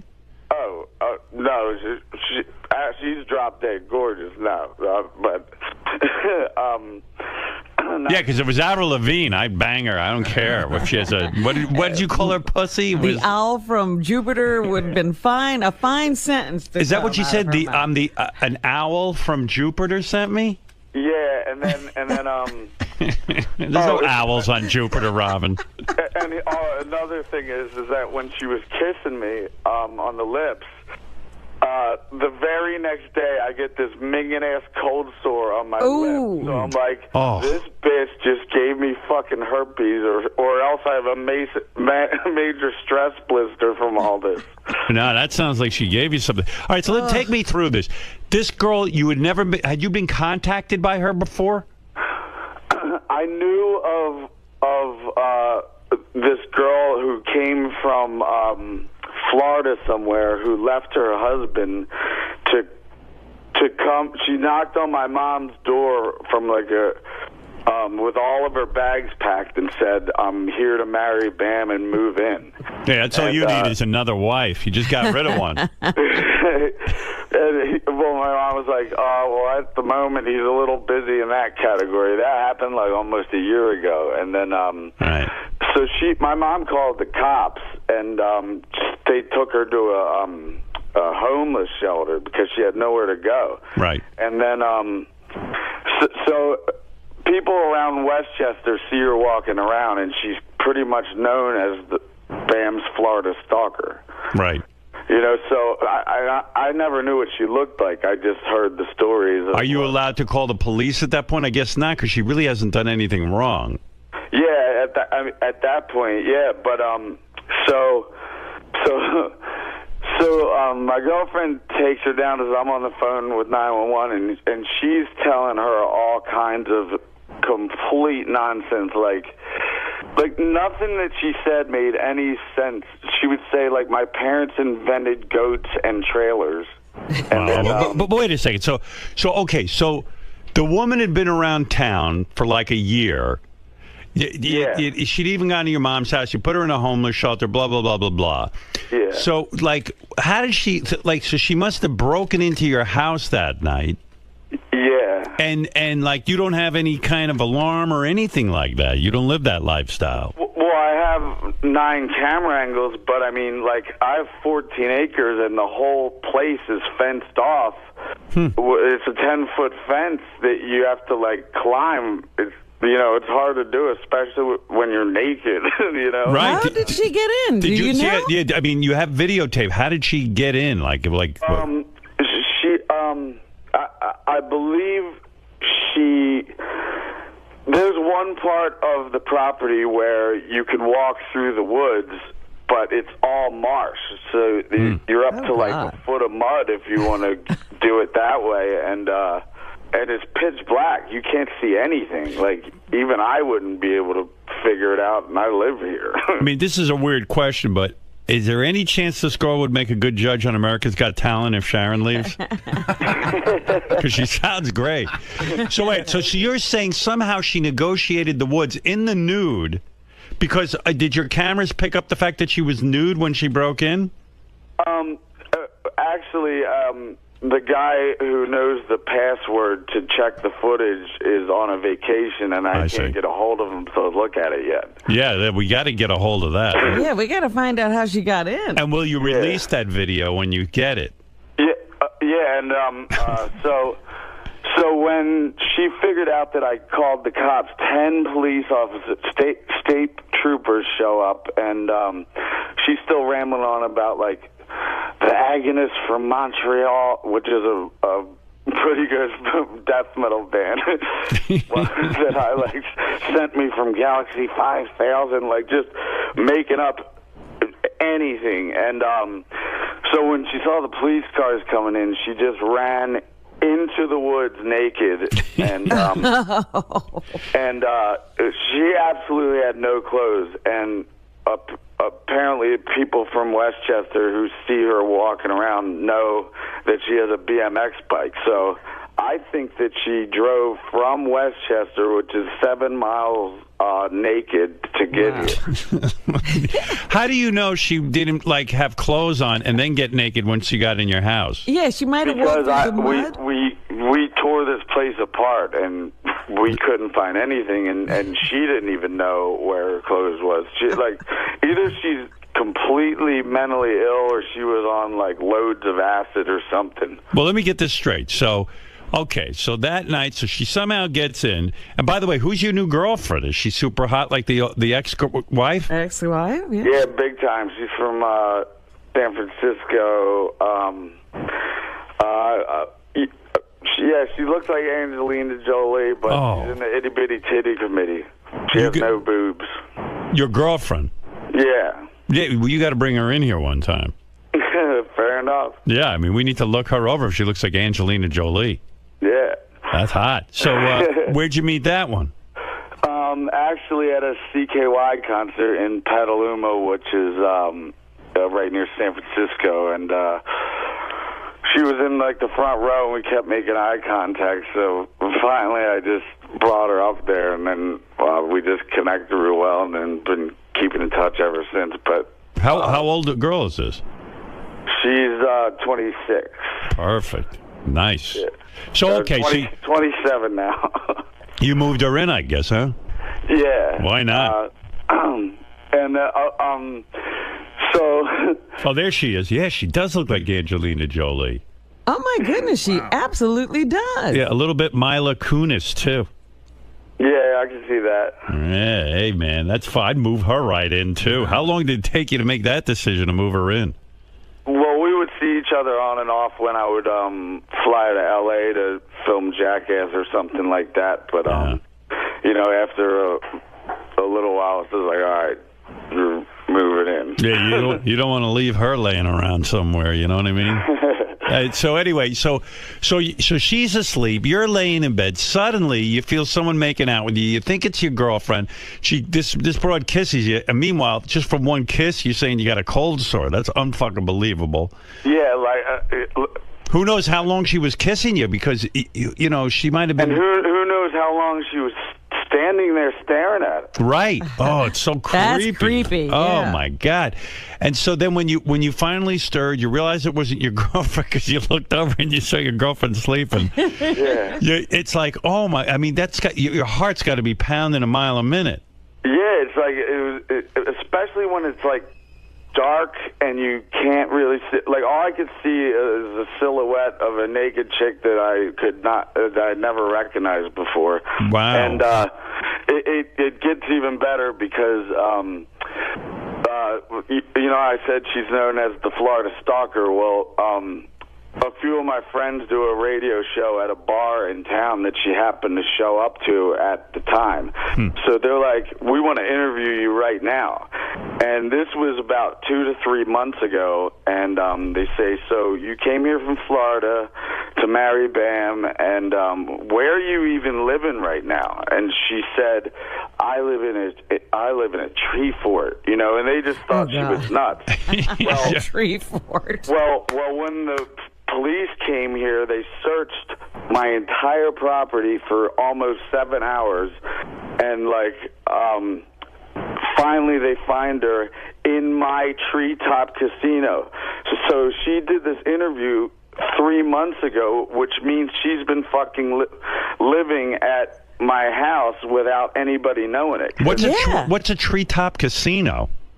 It's well, for Viva La Bam, we did this episode where we built this tree fort in the woods.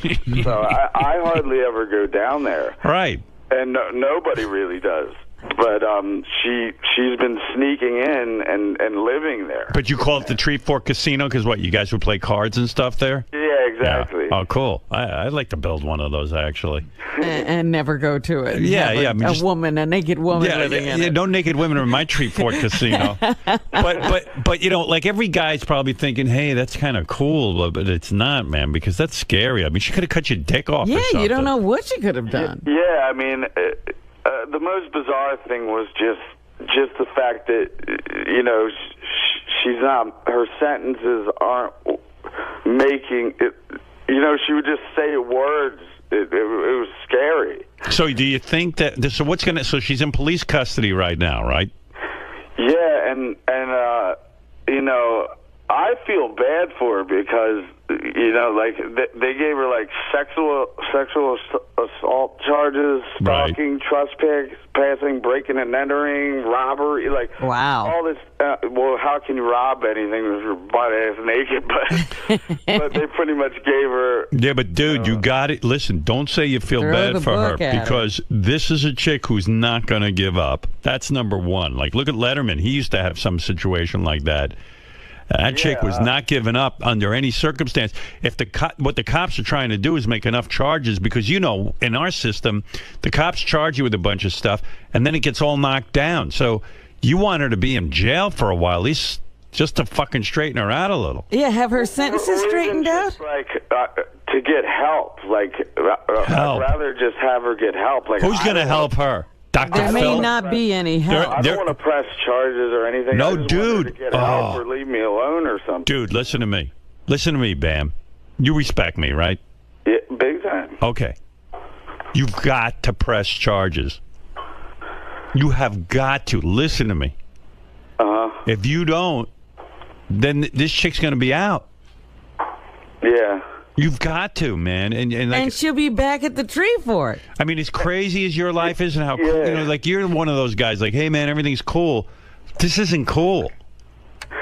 And the scariest thing is that now that I figured out that she's been living on my property for 3 months, you know how many times I'd be like alone at 3 a.m. in my kitchen, like jerking off to internet porn. You know, like, she could have been peeking in the window. Of course she was peeking in the window.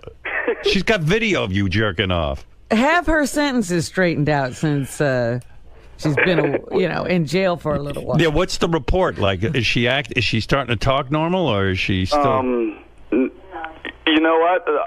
I don't think she ever really talks normal, because even when she did that interview 3 months ago, she still wasn't making sense. That's what I'm talking about. That's why when she said, I live at a tree fort, they just thought it was another nuts thing that she was saying. Right. Was there ever any point where you were like going to go, hey, let's do a threesome? Like did you... You know what I mean? Like, here's a naked chick and your hot girlfriend standing there, and I mean, just the fact that we didn't know who she was, that probably wouldn't have flew. But right. If it was a good friend, that we knew all about her, I guess it might be a possibility. But no, you gotta press charges. I'm telling you, Bam. It's that's dangerous stuff. Like, I know you may not want to. I know it's funny, and she's a naked hot chick and all that stuff, but and like I'm terrified. I was so scared that like I had to go to my neighbor Cresta's house to like hide and shit. Right. I mean, so I'm hiding at my own house because I'm terrified of where she is. The police looked everywhere and just simply couldn't find her, and I guess she found some like little, because they looked in the tree fort and couldn't find anything, and then finally when they double checked, I guess she was covered in blankets or something. Oh, yeah. Up in the tree fort. Yeah, and that thing is so like rotten at the moment that like there's not even stairs to get up there, so she has to go on my mini ramp and scale a 2x4 that's about 15 feet long and 10 feet high. No wonder she's in such good shape. Look what she's doing. Yeah. And I like Bam's house. It's like my mini fort, my mini ramp, my tree fort. I mean, it's like a 5-year-old's house. It's cool. No, it's the Neverland Ranch without the kids. Yeah, it's crazy. Like, she had to climb up my mini ramp to get to my tree fort. She scaled a 2x4 to the mini ramp. It's so great. Did the other Jackass guys call you to just say, hey, are you okay?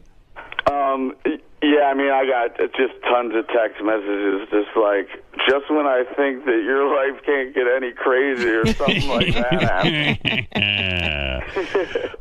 Hey, was that your hot new girlfriend I heard in the background? Yeah, she's here. Yeah? Should I say hello to her, you think? Are you going to stick with this one? Yeah. Yeah, hold on. I'll pass her on over. What's she wearing? Okay, what's she wearing?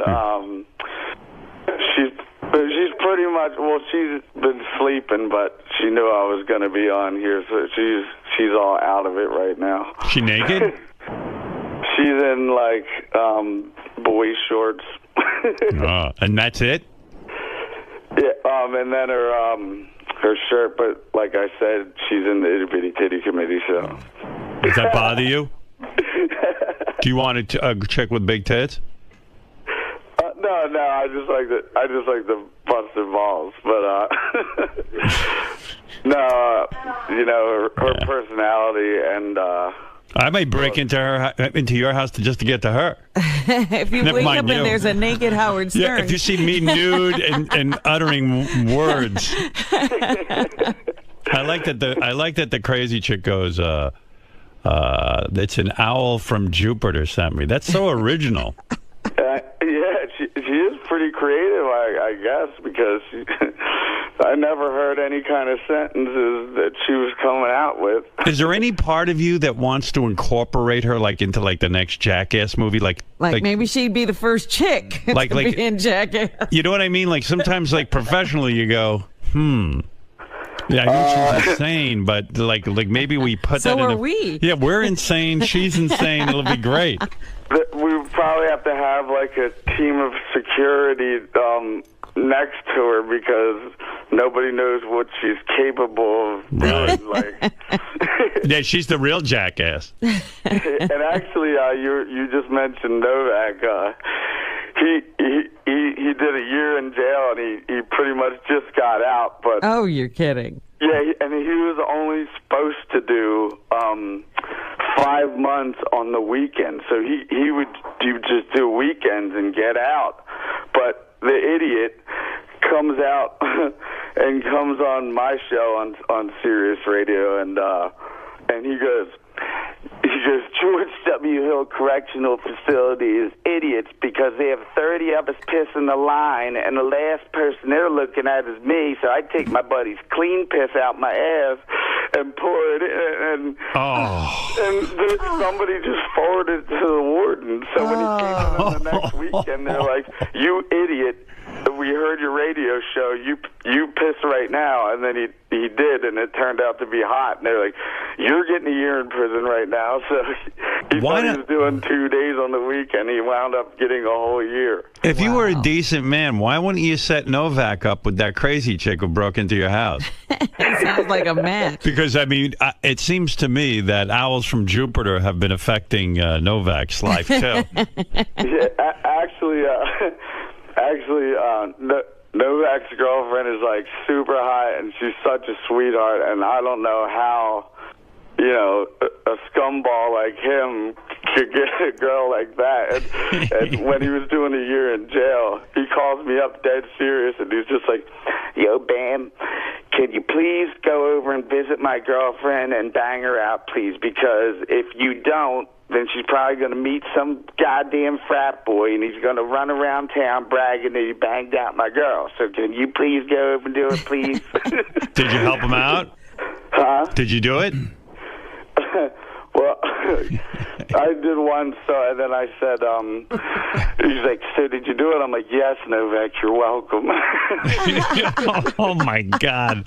Oh, my God. What a crazy life. Like, in his weird sick head, I could see that the logic of that, like, if you're going to spend a year in jail, you're going to get nervous that, something might happen because so much time goes Let me by. understand something. So I'd rather have my best friend do it than some frat boy bragging around town about it. So, Bam, you went over to the house where Novak's girlfriend was, and you said, "Look, Novak asked me to bang you so that you won't get horny and bang some frat boy." Yeah, well, he talked to her about it before he called me. Oh, he did, and he straightened everything out. So you walk over. She knows what the deal is. And she knows the deal. She knows the deal. And you go in, and, like, does she just get naked and start kissing you right away? Well, there's a few drinks involved, I suppose. Right. And then and then you fucked her.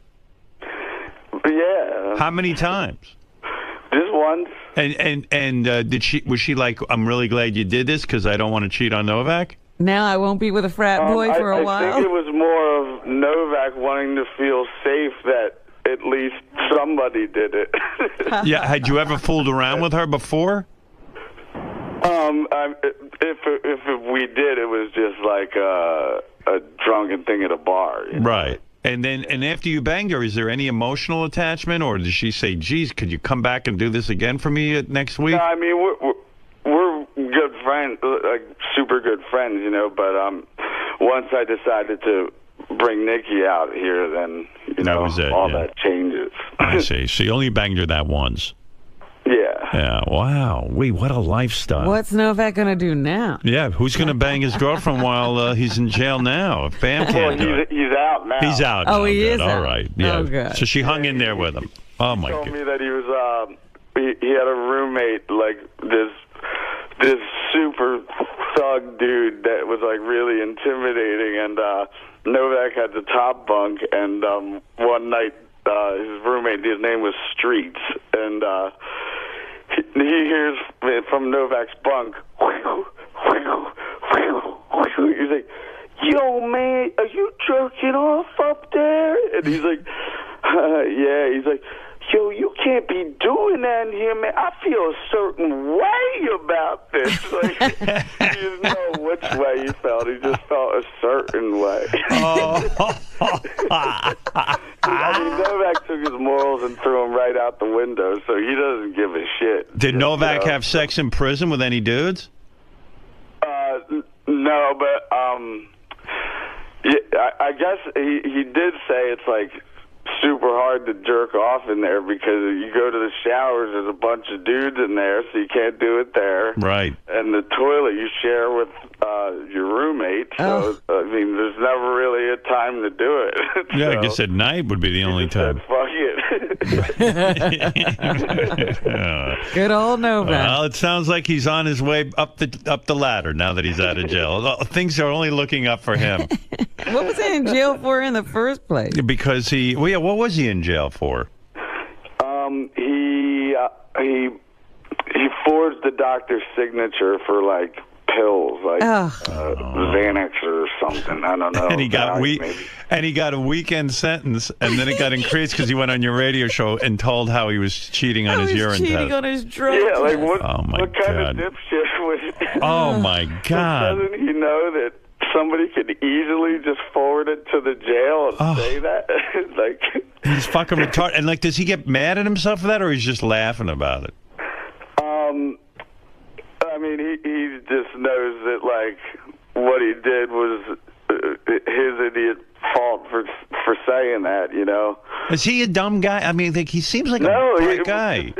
The thing is, he's like the most street smart person ever. Like, right. You could put him in the worst part of like Baltimore, which is like the heroin capital of the world, and like, you know, you could put him in the worst part of town, and he'll be able to talk his way out of everything. You know. Yeah.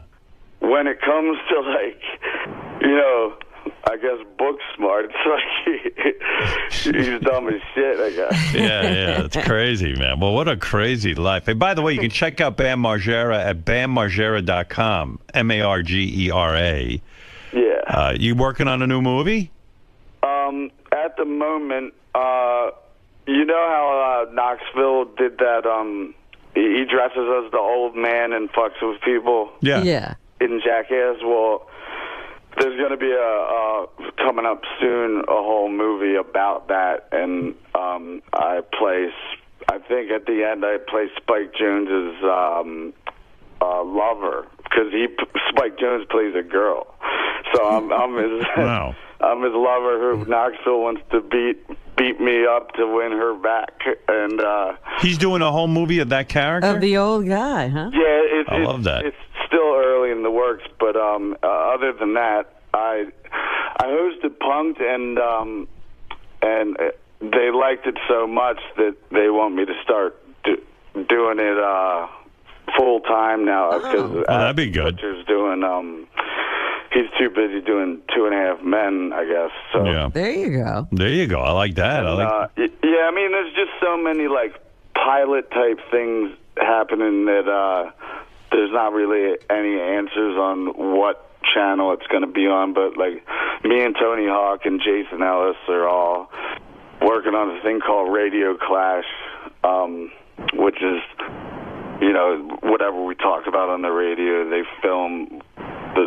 Like if I talk about the Florida Stalker, then they would reenact what happened, you know. Right. Well, hey, Jason's a good dude. I've had him on the show many times. I like him. Yeah, I heard that. It was good. Yeah, you never had Hawk on there, though, huh? No, I guess not. I don't know why. Maybe we will. Wasn't it Hawk who alerted us to Tim's eating habits at the airport? Yeah, Hawk was. We got to get him on here. Have who on? Hawk. Oh, Hawk? Tony. Yeah, I believe he's in New York at the moment, because I just saw him there 2 days ago. No, he's an owl from Jupiter, that guy. You know what I mean. Well, hey, listen, Bam, it's a fascinating story. Again, another just great headline in your life. Be careful. Press charges if you want my advice. I would close down the tree fort, because she's coming back. You really think? Oh man, I just don't want to. Bam, listen to me. You're like a real good. She's already troubled. I just don't want to trouble her anymore. Yeah, but Bam, if you don't trouble, as you say, her anymore, and I know you're a good dude, and like, you know, anything goes in your life, you know, and you're tolerant of a lot of behaviors. But she sounds like so disturbed that... Yeah, the only way to get her help is to press charges. You're actually helping her by pressing charges because, you know, maybe something good will come out of it. If you don't, she's just going to go right back up in the treehouse or whatever and just stalk you. Like a cockroach. I feel like it just seems seems like she's just too far gone to even have anybody analyze her to figure out what her problem is. That's why you want her locked up. Yeah, and you're not the person to figure that out. Right. Yeah, like you know when you hear people at raves who are selling like acid, and they have like a massive vial, and then it breaks and soaks into their leg, and then they're nuts forever. Right. Like I think that probably happened to her. Yeah, I mean it's a sad story, but you can't get sucked into that sad story. You've got to really realize your own safety and your girlfriend's. And if that chick gets out, you better beef up security around there. This woman says she wants to marry you. She might be dangerous to any other woman in your life. Yeah. Yeah, well, I think somebody diagnosed her, and she's like officially like bipolar, schizophrenic, all that. Yeah. Let me speak to that hot new girlfriend of yours. Hold on. What's her name? Nikki. Nikki. Hello. Hey, baby. Hi, honey. How are you? No. What's your story? You're super hot. Oh, yeah? You know what I look like? Yeah, I just saw a picture of you. You look like a little like Mila Kunis and Angelina Jolie. Well, thank you. Yeah. I like that. What, are you doing any kind of work, or are you just like living with Bam? Living here with Bam for right now, but and my pagan biker buddy who's guarding the property. Good. You need like 50 you pagan need about biker buddies. 50, yeah. And so your whole thing is just having sex with Bam, right? Wait, what? Like your whole thing is just like being with Bam and pleasing him. Well, I mean, I love him to death. Yeah. You have any Don't aspirations? love. I moved out here from San Francisco. Nice. What'd you do before? Huh? Like, what do you like? do before? What's your aspirations? I am a photographer, graphic designer, and I also pose for art naked, like, figure modeling. No kidding. How can I, like a lot of us... Don't you draw, Howard? Well, I've got a sketch pad with a Mont Blanc pen and stuff. I'm pretty much into sketching. Any chance I could hire you to pose nude for me? Yeah, sure, why not? What does a thing like that cost? Well, I got paid $200 for 3 hours. Oh, fuck. We'll give you $400 for 3 hours. You don't even have to, but you're going to just throw it in. I'm doubling your salary. $400 for 3 hours. Yeah. Hey, why don't you come down here? I'll give you $400. And you want me to model for you? Yeah. I'll draw you. I'd love to All draw right, you. I would love to. Beautiful. Fuck. Well, you look. That's great. $400. You'll be naked for 3 hours. So Bam here Yeah. was just saying that do you guys still give away boob implants? What? What kind of thing? No, a boob job. Boob job. Boob jobs. Oh, Can I do me a favor? Let me look you over when I'm drawing you. I got my suspicions are you don't need fake boobs. Like you're probably hot and Bam doesn't need you to win them. Yeah. Well, the good thing is that I do have a butt. I gotta sketch you. Okay. Do you mind if I position you when I sketch you? I have various positions I like. I can work with that. Yeah. Yeah. I can do that. Probably all fours. Yes, I can do that. So how's that work? Like you come into my classroom, and then you like disrobe in front of me. I take off my clothes. I have a robe. I go on stage and I do my thing. Yeah. Yeah, and then however we want to pose you, we can pose you, and we just draw you and stuff. Exactly. Fred, who decides on the pose? I'll do that with Fred. Sure, why not? Yeah, when you go to these classes, who decides on the pose? I do. Oh, wow. What's your favorite pose?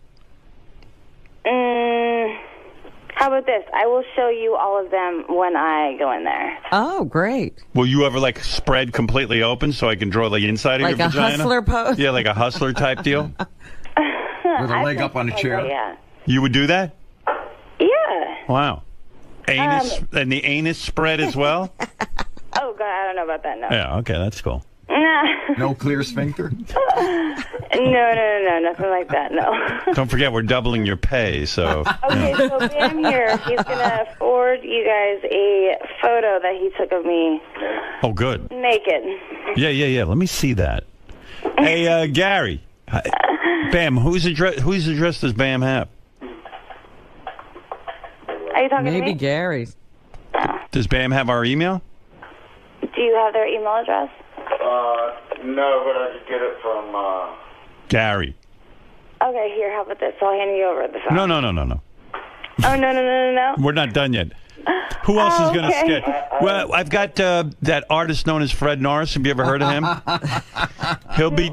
Fred Norris will be drawing you. He's a pretty famous artist. Not familiar with my work? Fred Norris? Yeah, he'll be doing you. I'll be doing you. I'm going to have to look that up. Yeah. Wow. You sound like a lot of fun. Oh, yeah, a blast, I think. We got this artist here, J.D. Van Gogh, they call him. He'll be drawing you, too. J.D. Van Gogh. Right. Yeah, we'll all have berets on. It's going to be cool. We'll paint. It's going to be awesome. Well, I'm excited. Yeah. You in love with Bam? Yes, I am. Do you want to marry him? I would love to be with him forever, yes. Wow. A lot of people have tried. Were you freaking out when that chick was in there? Oh, God, I've never experienced anything like that ever in my life. Can I tell you something? Yeah, that was rather strange, but... You better sit him down and say, listen, dude, you've got to press charges because this girl... because I got to be able to sleep. Because this girl could come and kill you if she gets violent because she's jealous of you. Well, see, the thing is that she was not acting violent, which is a good thing. That's good. She also, Bam doesn't want to press charges, but we did call the cops, and once we put this in the cops' hands, they take it from there, and since she did break the law and all that stuff, they're going to follow through with all the... No, they have to. She did do, yeah. Do you listen to the cops? We're not going to, press any charges because she wasn't... No. Oh. All right, well, you better talk that over. And Bam was talking about getting a gun, but I can't allow that because I am a felon. Oh, you're a felon? What'd you do? What did you do that you're a felon? I caught my boyfriend at the time cheating, and I pistol whipped him. Whoa! Oh, that's a felony? That's a felony. How bad was it? You pistol whipped a dude? Wow. Yeah. Well, he tackled me down on the ground while she walked out, and... Oh, you caught him in the act. Oh, wow. Hey, you didn't shoot him. You just pistol whipped him. What is pistol whipping exactly? Where you take the butt of the gun and you just kind of smack him in the face? Exactly. Oh, that's cool. Several times. Wow. I bet your Bam won't cheat on you. Well, I think he had his time for play. And what did he do? Did he press charges against you? It's kind of a long story. Maybe when I go in there and I'll model for you, I'll explain it to you. Yeah, when you're naked, you can explain that to me. Why did you? I mean, my dumbass decided to date somebody who was running a brothel, and there's a lot more of the story, but... Oh, dear. I kind of don't want to go into it. Were you hooking? No. You weren't No, hooking? I was the photographer. You were a photographer at a brothel? They take pictures? I don't want any pictures of that. Sir, would you like to have your picture taken with your hooker? How do you become a photographer? There's no way in hell that I can do something like that. No way. How do you become a photographer at a brothel? Yeah. Well, I met this guy who, I didn't know that he was running it, for a while. But then he found out that I was a photographer, and he said that he needed somebody to take some photos of these girls. I said, sure, why not? And so I did, and yeah. So how long did you go away to jail for pistol whipping your boyfriend? 2.5 months in county, Did you do any chicks in there, or Oh, no. That's not your thing? Oh, God, no. Yeah. Were your parents upset that you pissed or what the guy? I was on 3 years felony probation. Oh, so you're free and clear of that now? Yes. Yeah, but Bam can get a gun. Why can't Bam get a gun? But she can't have a gun. I live here. Yeah. Oh, wow. You mean Bam can't have a gun because you live there? Exactly, yeah. Holy mackerel. What's happening to our rights, Robin? They're being trampled on. Wow. So, jeez, you're wild. You are just, you're the whole package. Yeah, I wonder how this guy could go back to the brothel after, a chick beat him up. Yeah, right. I mean, and was he humiliated that you had beaten him up? Well, I would imagine so. Yeah. He looked pretty horrible with a huge lump on the side of his head. Jeez, I can't wait to draw you. Wow. Wait, what was that? Can't wait to draw this chick, Robin. I know. She's exciting. Yeah, I'm really going to do a good job. I'm a pretty good... I'm excited, too. Yeah, I think you'll enjoy my sketch work. Yeah. Yeah, if you don't mind looking like a stick figure. Do you actually draw? Yeah, I sketch. You do? Yeah. I mean, it's no big deal for me to sketch a nude woman. I mean, I've done it many times. He's also a photographer. You two can I am a swap notes. photographer. You are a photographer? Yeah. Really? Shot a few covers. Oh. Well, I would love to actually see some of your stuff, too. And maybe I'll take a few pictures while you're naked.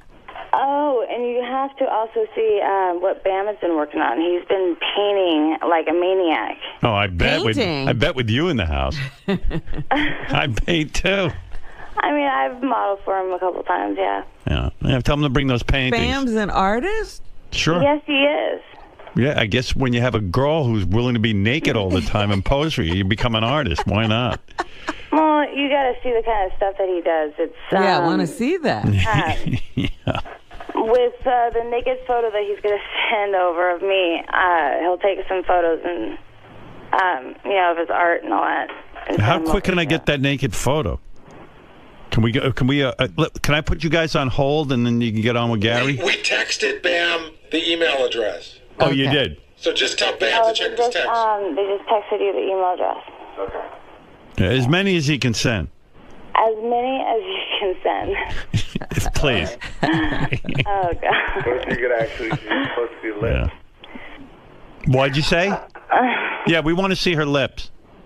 Is that what he said? Here, I'll let you talk to him. Yeah, let me talk to him. I'll get The owl from Jupiter said what? It was nice talking to you guys. Hey, nice talking to you. You seem very cool. Do you want the Hustler version photos? Yeah. Oh my God, you got Playboy those. version. We'll take both actually, both versions, Playboy and Hustler. All right, fair enough. Hey, I've booked an appointment to draw her. Okay, cool. Yeah, I'll come up and paint her too. Howard is hiring. Yeah. Yeah. We've got some people here who are artists. We all want to paint her. Right on. Bring it on. All right, Bam. All right. Well, hey, listen. Go to BamMargera.com, Margera, and